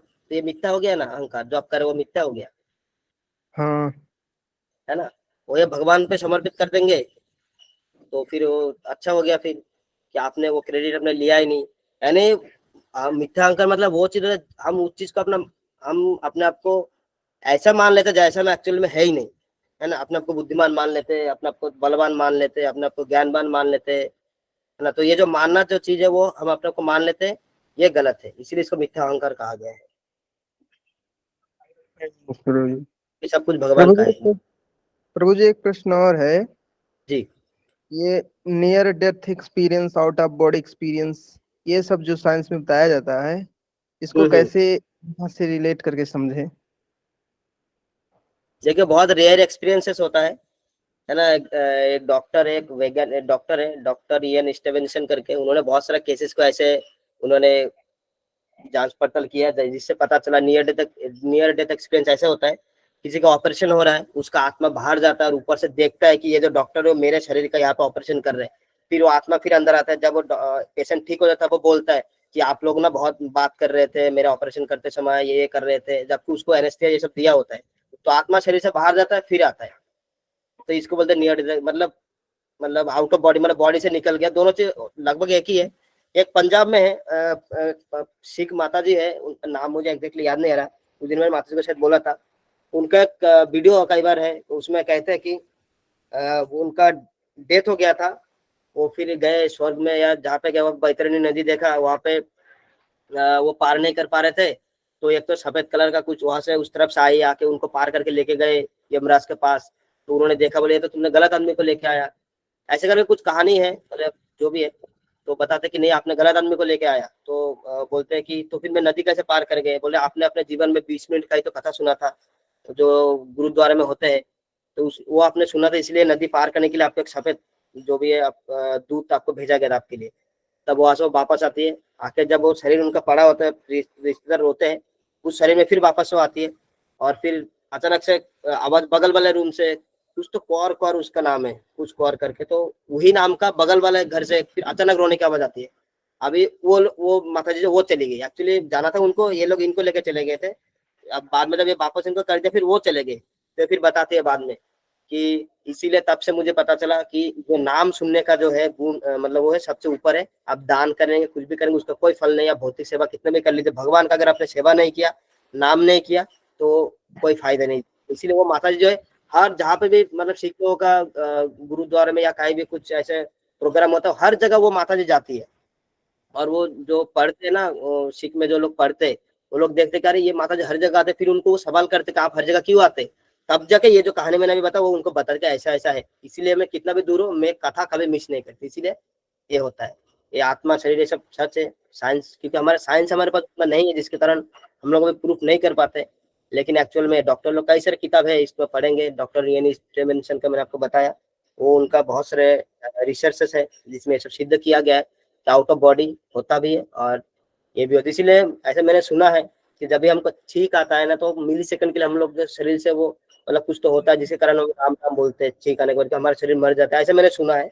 साइंटिफिकली अभी तक तो मैं मुझे पता नहीं चला, लेकिन ये कई बार हमारे जो बड़े बुजुर्ग कुछ एक्टिविटी करते हैं, कुछ नियम मानते हैं ना, उसके पीछे कई कारण होते हैं, तो बिना कारण के तो नहीं हो सकता। तो कारण है, हमें पता करना होता है, तब जाके हमें वो कनेक्टिविटी मिलता है। तो ये फैक्ट ऐसा होता है। नियर डेथ मतलब मौत के नजदीक जाके वापस आ जाना, और आउट ऑफ बॉडी मतलब आप शरीर के बाहर जाके शरीर को देखना, या फिर शरीर से बाहर जाके कई जगह घूम के फिर शरीर में आना, कुछ टाइम के लिए मर जाना, ऐसे समझिए। तो ये साइंटिफिक है। ये ऐसे नहीं है, साइंटिफिक है चीजें। एक तो आदि शंकराचार्य जी भी है ना, उन्होंने भी मतलब कि वो क्या उनके उन्होंने, जीवन में मतलब जो बॉडी मतलब कि आत्मा मतलब कि कायागमन है, वो कायागमन है। नहीं मैं उनके बारे में उतना मैंने अभी अध्ययन नहीं किया है। वो तो मैंने कल वो देत अद्वैतवाद के लिए थोड़ा सा जानकारी इकट्ठा किया है, जो मैंने अभी बता दिया। नहीं बाकी मतलब उनका जो शास्त्रार्थ होता है ना, मतलब कि मंडलाचार्य से मतलब कि तब मतलब कि जो उनके उनको मतलब ऐसा सवाल पूछा, मतलब जो ये होते हैं ना मतलब ब्रह्मचारी होते हैं वो, तो उनको हाँ हाँ मतलब हाँ, जो गृहस्थी वाले प्रश्न पूछते हैं ना मतलब कि जो, तो वो मतलब नहीं कि जो मुझे अपना शरीर है ना, आप शरीर मुझे छोड़ ऐसा के मतलब कि इंफॉर्मेशन दे सकते हैं, लेकिन उस पे हाँ या ना तो मैं बता नहीं पाऊंगा, क्योंकि मुझे कॉन्सेप्ट पता ही नहीं जो आप बोल रहे हैं। हाँ आप मुझे ऐसी प्रभु इन्फॉर्मेशन जी तौर वो पे बता सिद्धि सकते हैं ऐसे होती है, ऐसा है। प्रभु जी वो सिद्धि होती है कायागमन का एक, अच्छा वो जिससे सिद्धि, एक अच्छा हाँ शरीर से सिद्धि दूसरे होता शरीर है। में जा सकते हैं। हाँ सिद्धि होता है, एक शरीर से दूसरे शरीर में प्राण वायु अपान वायु बहुत सारी चीज होता है। जैसे क्या होता है, ये जो हमारा बॉडी है ना, ये बहुत सारे पंच वायु से संचालित है। तो जब ये सिद्धि जो लोग होते हैं योगी अपने पंच वायु को कंट्रोल कर लेते हैं, उसके बाद क्या होता है, शरीर के अंदर क्रियाकलापें होती है, भौतिक क्रियाकलाप वो बंद हो जाती है, जिसके कारण भूख लगना बंद हो जाता है, प्यास लगना बंद हो जाता है, वो सिद्धि होता है। अपने बिस्तर आठ में कर सकते हैं, ऐसे बहुत सारा चीज है। सनातन शास्त्र की बहुत बड़ा चीज है, मतलब उसमें आप इसीलिए सीधा सीधा बोला गया हरि नाम जप करो, क्योंकि इतना चीज आप नहीं कर सकते ना, हमारे पास उतना समय है ना परिस्थिति है ना। तो इसलिए वो चीज है, बाकी सिद्धि तो है वो बहुत सारे। नॉर्मली आप गांव घर में देखेंगे कि इतना मंत्र जो आपने कितना बीमार बड़ा बड़ा बीमारी ठीक कर देता है, हमारे गांव में उधर है, वो आपको तेल में मंत्र पढ़ देंगे ना, आपका टूटा हुआ हड्डी जितना भी हो वो जुड़ जाता है, वो भी सिद्धि है। तो आजकल को भी देखने को मिलता है, कुछ धीरे धीरे खत्म हो रहा है, लेकिन एग्जिस्टेंस अभी भी है, पहले भी था और अभी भी है, लेकिन धीरे धीरे कम हो रहा है, सब सिद्धि होता है ना, वो वास्तविकता है वो। जिनको पता मतलब नहीं वो उन्होंने लोग तो नहीं, नॉर्मली जादू दिखाने वाला के हाथ का कला दिखा के चले जाता, हमें समझ में नहीं आता, और इतना बड़ा चीज हम कैसे समझेंगे। ठीक है, और कोई सवाल?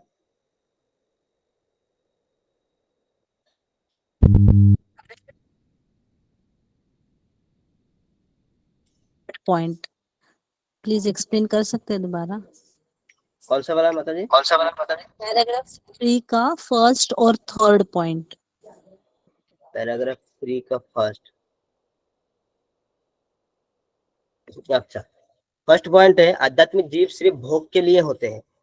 यहाँ पे आध्यात्मिक जीव कहा गया, मतलब ये जो भौतिक शरीर के परे जो हम लोग आध्यात्मिक है ना, हमारा आत्मा है, वो भोग के लिए यानी आनंद के लिए है, क्योंकि भोग से हमें आनंद मिलता है, इसलिए वो आनंदमय है ना, हमेशा आनंदित रहने के लिए है। यानी जब हम ये शरीर छोड़ेंगे तब जो हमारा जो प्रकृति रूप हमें जो मिलेगा, जो एक्चुअल रूप मिलेगा आत्मा, वो हमेशा आनंद के लिए है। इसीलिए इस दुनिया में हम लोग जब भी हमें थोड़ा दुख मिलता है हमें खराब लगता है, क्योंकि हम लोग इसके लिए बने ही नहीं है, इसलिए हमें दुख हमको खराब लगता है। जैसे मैंने एग्जांपल दिया था, जैसे मान लीजिए आप ट्रेन से कहीं गए हैं, तो जैसे वापस आता है अपने एरिया में जब भी आ जाते हैं ना, आपको अलग से थोड़ा सा कॉन्फिडेंस आता है अंदर से कि अब मैं अपने एरिया में आ गया है, मतलब आ गया हूँ अपने एरिया में, अब मुझे थोड़ा कॉन्फिडेंस अपने आप में फील होता है। इसी तरह हम लोग सुख में हमें इसीलिए अच्छा लगता है, क्योंकि हमारा वास्तविक जो है वो सुखी सुखी होना है, हमारा वास्तविक रूप सुखी होना है। हम लोग दुख के लिए बने ही नहीं है, इसीलिए जब भी दुख होता है हमें खराब लगता है, क्यों दुख हो गया, क्योंकि मरने से हम लोग इसीलिए डरते हैं कि वास्तव रूप में हम मर ही नहीं सकते कभी, इसलिए मरने से डर लगता है। यानी जो चीज हम होते ही नहीं, वो चीज अगर बोलेगा कुछ हमको ऑब्वियसली अटपट हमको लगेगा। इसीलिए कहा गया जो आध्यात्मिक जीव है, ये देखिए आध्यात्मिक जीव कहा गया, भौतिक जीव नहीं, आध्यात्मिक जीव मतलब हमारे आत्मा की बात हुई है, और भोग के लिए बने यानी आनंद लेने के लिए बने हैं, क्योंकि इनका प्रकृति ही आनंदमय है। हमारे जैसे सत चित आनंद, उसमें कहीं निरानंद नहीं है, आनंद है। इसीलिए जब भी हम ऐसे निरानंद स्थिति में चले जाते हैं, वो हमारे लिए प्रतिकूल वातावरण हो जाता है ना, हमारे लिए अटपटा वातावरण, नेगेटिव फीलिंग आता है हमें, क्योंकि हम पॉजिटिव है। तो ऐसा है, जैसे वो ट्रेन से समझ सकते, ट्रेन वाले एग्जाम्पल से। हाँ हाँ समझ गए। हाँ, और और पॉइंट तीसरा है परंतु जीव अपने भौतिक शरीर से बंधा हुआ है। हम लोग अपने शरीर से बंध गए हैं। हम लोगों ने आनंद वहां जब हमको आध्यात्मिक जगत में हम लोग थे, वहां से हमको इंडिविजुअलिटी आया, हम भोग करेंगे, हम राजा बनेंगे, हम कंट्रोल करेंगे, वो प्रवृत्ति हमारे अंदर जैसे आया, हम लोग को यहाँ पे भेज दिया गया, हम लोग यहाँ पे आके फंस गए। एक तरीके से हम लोग गलती से आके फंस गए, समझिए इसको। हमने वहाँ पे गलत जानबूझ के हमने गलती किया, और यहाँ पे हम लोग फंस गए। अभी शरीर की जो रूप है उस पर चल जाए, क्योंकि 84 लाख योनि को पार करना है, हम लोग अभी शरीर से बंध गए हैं, क्योंकि हम लोग गलत जगह पे, यानी भौतिक जगत गलत जगह पे सुख ढूंढने के लिए, यहाँ पे सुख नहीं मिल सकता, फिर भी हम यहाँ पे गलत तरीके से ढूंढ रहे हैं। एक तो जगह गलत, दूसरा हमारा तरीका भी गलत। हमारा जगह क्यों गलत है? क्योंकि यहाँ भौतिक जगत है, इसको दुखालयम कहा गया है। यहाँ पे दुख ही मिलेगा, फिर भी हम यहाँ पे सुख ढूंढ रहे हैं, गलत जगह पे ढूंढ रहे हैं। तो जहाँ पे सुख है ही नहीं वहां पे ढूंढना पहली बात तो गलत है। दूसरा तरीका भी गलत, क्योंकि हम भौतिक चीजों में मतलब भौतिक चीजों में ढूंढ रहे हैं। जैसे अगर आध्यात्मिकता करें, जैसे मंदिर जाना है, भक्ति करना, वो अगर करेंगे थोड़ा बहुत, कम से कम थोड़ा बहुत सुख हमको मिलेगा। आप टोटल दुख को स्किप कर ही नहीं सकते। ऐसा कहते हैं कि किसी ने सवाल किया था, तो ऐसे कहते हैं कि दुख कब खत्म होता है? एक मूवी में का सीन दिखाते हैं, ये दुख का खत्म नहीं हो रहा है। एक्चुअली क्या है, ये दुख आपका कभी खत्म नहीं होता है, लेकिन आपका 1 मिनट लगता है दुख खत्म होने के लिए। वो कैसे? जिस दिन आप ये मान लेंगे अपने से, मतलब सही मायने में मान लेंगे कि दुख कभी खत्म ही नहीं होगा, उसी दिन आप वास्तविक में आपका दुख खत्म हो जाएगा। ये जाने लेना है कि दुख कभी खत्म नहीं होता है, वास्तविक सुखी होना है, क्योंकि दुख तो कभी खत्म होगा ही नहीं। तब कितना भी कोशिश कर लीजिए। तो हम लोग गलत जगह पे, भौतिक दुनिया में गलत तरीके से भौतिक चीजों में दुख खुशी ढूंढ रहे, सुख ढूंढ रहे, जिसके कारण हम दुखी है। क्योंकि हम आध्यात्मिकता में जाना चाहिए। पहली बात तो यहाँ पे आध्यात्मिक क्रिया करेंगे तब हमको जगह भी असली मिल जाएगी, यानी धाम मिल जाएगा, तब हम चीजें सुखी हो जाएंगे। हरे कृष्णा प्रभु जी। हाँ, हरे कृष्णा।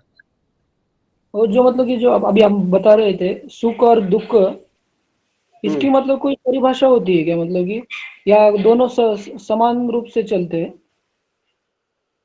अगर सुख ज्यादा हुआ तो मतलब जो आनंद वगैरह होता है वो ज्यादा हुआ तो मतलब दुख मतलब ज्यादा होता नहीं, है कि मतलब कि वो कम होता है? मतलब अगर दुख ज्यादा होता है भौतिक तो मतलब सुख कम होता है?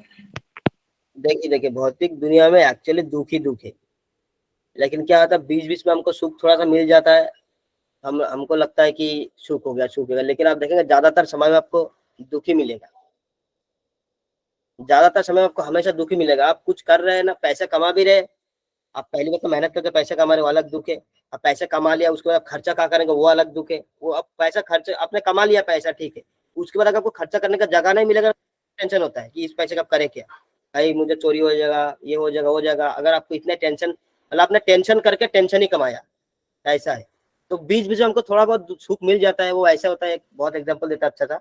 मान लीजिए किसी कोई आदमी, मतलब कोई आपको पानी के अंदर डुबा दिया और आपका सांस अटक रहा, अचानक से उन्हें थोड़ा 2-7 सेकंड के लिए आपको बाहर कर दिया, आपने थोड़ा सा सांस लिया, हाँ अच्छा लग रहा, अच्छा लग रहा, फिर आपको डुबा दिया।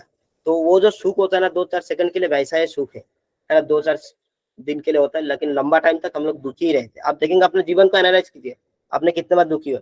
मतलब जब आप छोटे थे, जब आपके अंदर कोई फीलिंग्स, या मतलब फीलिंग्स तो नहीं, मतलब ये जो आपका एक्सपीरियंस नहीं था जब बच्चे थे, अब धीरे धीरे बड़े हुए तो आपको टेंशन बढ़ते, हर चीज का टेंशन। पहले स्कूल की टेंशन, पढ़ाई का टेंशन, जॉब का टेंशन, फिर शादी का टेंशन, फिर बच्चे हो रहे उसके टेंशन, फिर बच्चे का शादी का टेंशन, मतलब ये टेंशन ही ले रहे हैं आप। लेकिन बीच बीच में आपको एक तरीके से सुख मिले। जैसे मतलब आप सालों पैसे कमाए, पैसे कमाने के बाद आपने बेटी का शादी किया, अच्छे से शादी किया, वही पता चला जो लोग खाने आए वो लोग बोले बेकार खाना बनाए, आपको 2 मिनट में आपका सारा जो आपने इतना मेहनत किया सब चला गया। और आप पिछले 15 दिन से आप खुशी हो रहे थे कि सबको खिलाएंगे, वही किसी ने बोल दिया तुरंत कि खाना अच्छा नहीं बनाए, हो गया आपका फिर सारा कुछ खराब हो गया, आपका मूड खराब हो गया। तो ऐसे आप हमेशा दुखी है, बीच बीच में सुख मिल जाता है।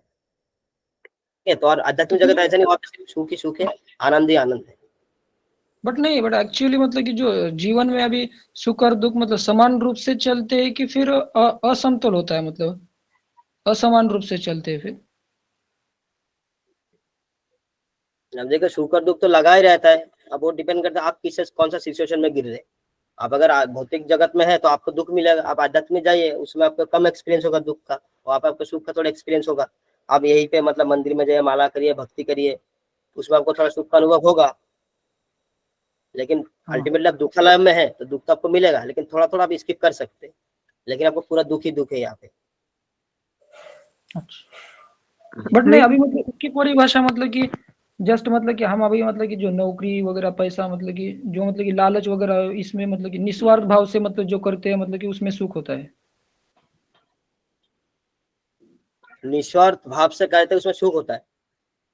वो अगर आप सोच के करेंगे तो भी अपने आप में दुख है कि मैं निस्वार्थ भाव से करूंगा तो मुझे सुख मिलेगा, इसीलिए मैं निस्वार्थ भाव से कर रहा हूँ ताकि मुझे सुख मिले। तो आपने निस्वार्थ तो खत्म हो ही होगा, आप सुख के लिए करे तो आपका निस्वार्थ रहा ही काफी, है ना। जैसे बोलते हैं कि ऐसा सोचो कि कुछ नहीं है दुनिया में, मतलब आप सोच को खत्म कर दो तो कभी सोच को खत्म ही नहीं कर सकता, आपको 13 सोच और आ जाएगा साथ में। तो ऐसा ही आप निस्वार्थ भाव से कर रहे हैं, किस लिए कर रहे हैं, ताकि आपको सुख मिले, है ना। तो वो आपका स्वार्थ है, उसमें सुख का स्वार्थ है आपके अंदर। इसीलिए जो भी करे भगवान के लिए करो, दुख मिले सुख मिले सब भगवान का, मेरा कोई फर्क नहीं पड़ता। ऐसे सुख भी मिलेगा दुख भी मिलेगा, लेकिन उसमें दुखी भी नहीं होना है सुखी भी नहीं होना है। जो करो भगवान के लिए। पैर कट गया ठीक है, कोई बात नहीं, भगवान में सेवा कटा, ऐसा होता रहता है, सिंपल ऐसे करना है। लेकिन सोचेगा मैं भगवान की सेवा करूं, मुझे कुछ नहीं होना चाहिए, एकदम मैं भगवान के कंट्रोल में हूं, मतलब भगवान के टेक केयर में, मुझे कुछ नहीं होना चाहिए, ऐसा नहीं सोचना चाहिए। सब कुछ होगा, दुख भी होगा सुख भी होगा, लेकिन ये सब आपको उससे अटैच नहीं हो जाना है। हाँ हाँ ओके। ठीक है, हाँ। हरे कृष्ण। हरे कृष्णा। हरे कृष्णा प्रभु माता जी। जी आपको एक सेकंड, दीप्ति माता ने कुछ तो उन्होंने लिखा था परब्रह्म वाला। एक्चुअली मैंने शायद कल की क्लास में बताया था, आप शायद थी नहीं थी। एक्चुअली क्या, मैंने ना वो सर्च किया कई जगह, परब्रह्म का क्या मतलब है, मतलब तो नहीं दिया, लेकिन बस यही बताया गया ईशोपनिषद में भी कि जो आध्यात्मिक आकार है तो उसको परब्रह्म कहा जाता है। ठीक है, उसका डेफिनेशन मुझे अभी तक नहीं मिला, कभी मिलेगा तो डेफिनेटली बताऊंगा, अभी तक तो मुझे नहीं मिला।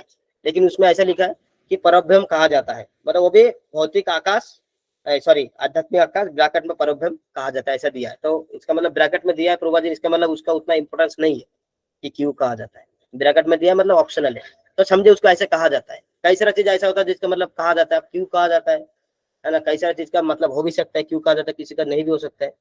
तो उतना इंपॉर्टेंस मुझे लगता नहीं है कि इसका है परब्रह्म क्यों कहा जाता है, लेकिन कहा जाता है, इतना हमको अभी तक पता चला। अगर फ्यूचर में पता चलेगा तो डेफिनेटली आपको मैं बताऊंगा। हाँ माता जी आप पूछिए। हरे कृष्ण प्रभु जी। ये जो एक कई बार हम लोग सोते हैं तो एक झटका सा हमें लगता है गिरने लगे, लेकिन गिर नहीं रहे, मतलब एक वो होता है कभी बहुत वंस वाइल। तो ये क्या होता है मतलब एक्चुअली? मतलब अचानक लगता है कि गिर रहे आप। हाँ, लेकिन झटके से मतलब महसूस होता है वो झटका, और फिर नॉर्मल हो जाते हैं, मतलब फिर लगता है कि सो भी जाते हैं, ऐसा नहीं कि नींद खुल जाती है मतलब। ऐसा है देखिए, कई सारे चीज ना ऐसे तो ना पर्सनल लेवल पे एक्सपीरियंस होता है, सामने वालों को वो चीज एक्सपीरियंस नहीं होता, मुझे कुछ और एक्सपीरियंस होता होगा। मतलब जैसे मेरे को बचपन में ऐसे लगता था कि मैं सपना देख रहा, मुझे किसी ने बुलाया, एक्चुअल में वास्तव में वो मुझे अभी मेरे पिताजी नींद से उठा रहे थे बुला के, जबकि मैं वही सपना पहले देख रहा था। ऐसा होता है। ऐसे बहुत लोगों के साथ बहुत कुछ होता है। कई बार सपने में किसी को मार दिया तो इधर सोचो के हाथ उठा लिया, ऐसे झटका उधर भी झटका लग जाता है। कई बार हम नाचक हिल जाता है थोड़ा, जैसे मान लीजिए सपना देखा कि मेरे ऊपर कुछ किसी ने पत्थर मारा, मैं थोड़ा हिल गया, तो पता चले सो के मैं थोड़ा सा हिल गया। तो ऐसा भी होता है। तो अलग अलग लोगों पे अलग अलग एक्सपीरियंसेस होते रहते हैं, ये सब ज्यादा उतना बड़ा चीज नहीं है। लेकिन ये इसीलिए होते हैं क्योंकि हम लोग आध्यात्मिक में है, मतलब हमारा जो शरीर है स्पिरिचुअल है हम लोग। तो ये सब एक्टिविटी जिसको मतलब अलौकिक चीजें ये होती रहती है। ठीक है, हाँ ये अलौकिक चीज है, अलौकिक शरीर में होते हैं अलौकिक, क्योंकि हम लोग अल्टीमेटली अलौकिक है, हम लोग चिन्मय है, हम लोग आत्मा है। तो ये सब घटना जो होती रहती है अलग अलग लेवल पे। ठीक है, उतना ज्यादा ऐसा नहीं होता कि इसमें ठीक। बहुत बड़ा कोई कारण है। हाँ। हरे कृष्ण। हरे कृष्ण। हरे कृष्णा प्रभु जी। हाँ हरे कृष्ण। एक प्रश्न है कि हाँ ये पूछिए। दुख जो होता है वो बाहरी जगत में होता है कि हमारे भीतर ही होता है? बाहरी जगत में होता है कि हमारे भीतर होता है? हम्म। पहली बात तो बाहरी जगत में होता है, ये दुखालयम है, यहाँ पे दुख ही मिलेगा। ठीक है, ये दुखालयम ही है, यहाँ पे दुख मिलेगा।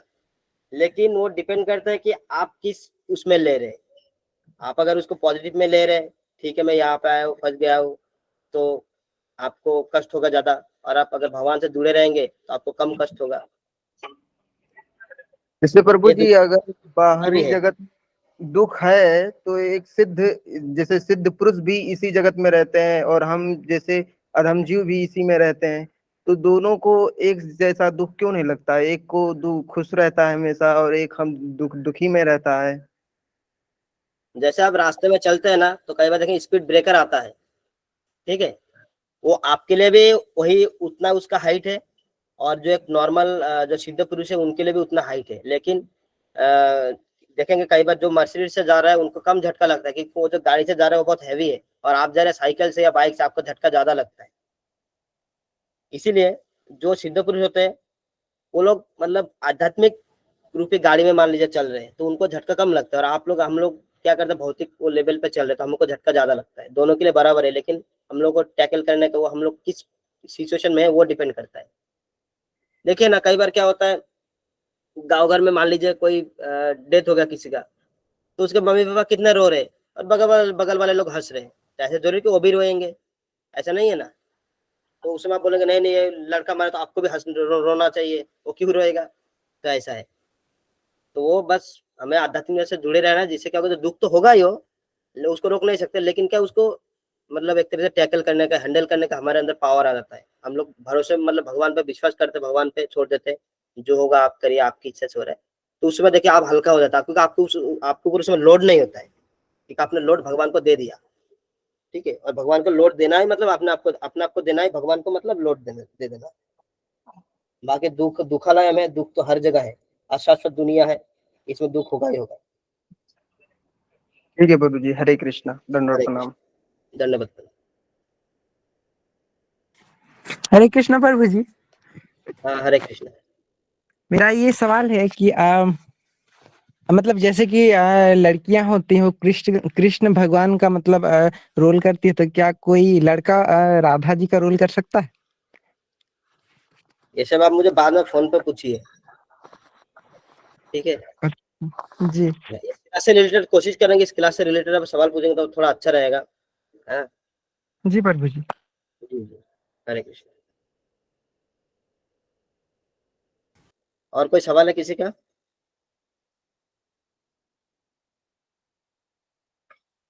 ठीक है, तो आज का जो क्लास है हम यही विराम देते हैं। अपने अपने स्थान पे रहिए और दोनों हाथ अपने अपने ऊपर उठे, साथ में बोलिए हरे कृष्णा कृष्णा कृष्णा हरे कृष्णा, कृष्णा कृष्णा कृष्णा हरे हरे, हरे राम राम हरे राम राम राम राम राम राम हरे हरे। जगत गुरु श्रीला प्रभुपाद की जय। हरे कृष्ण। बहुत बहुत धन्यवाद आप सभी भक्तों का। धन्यवाद प्रभु जी। हरे कृष्ण। हरे हरे हरे कृष्णा। कृष्णा।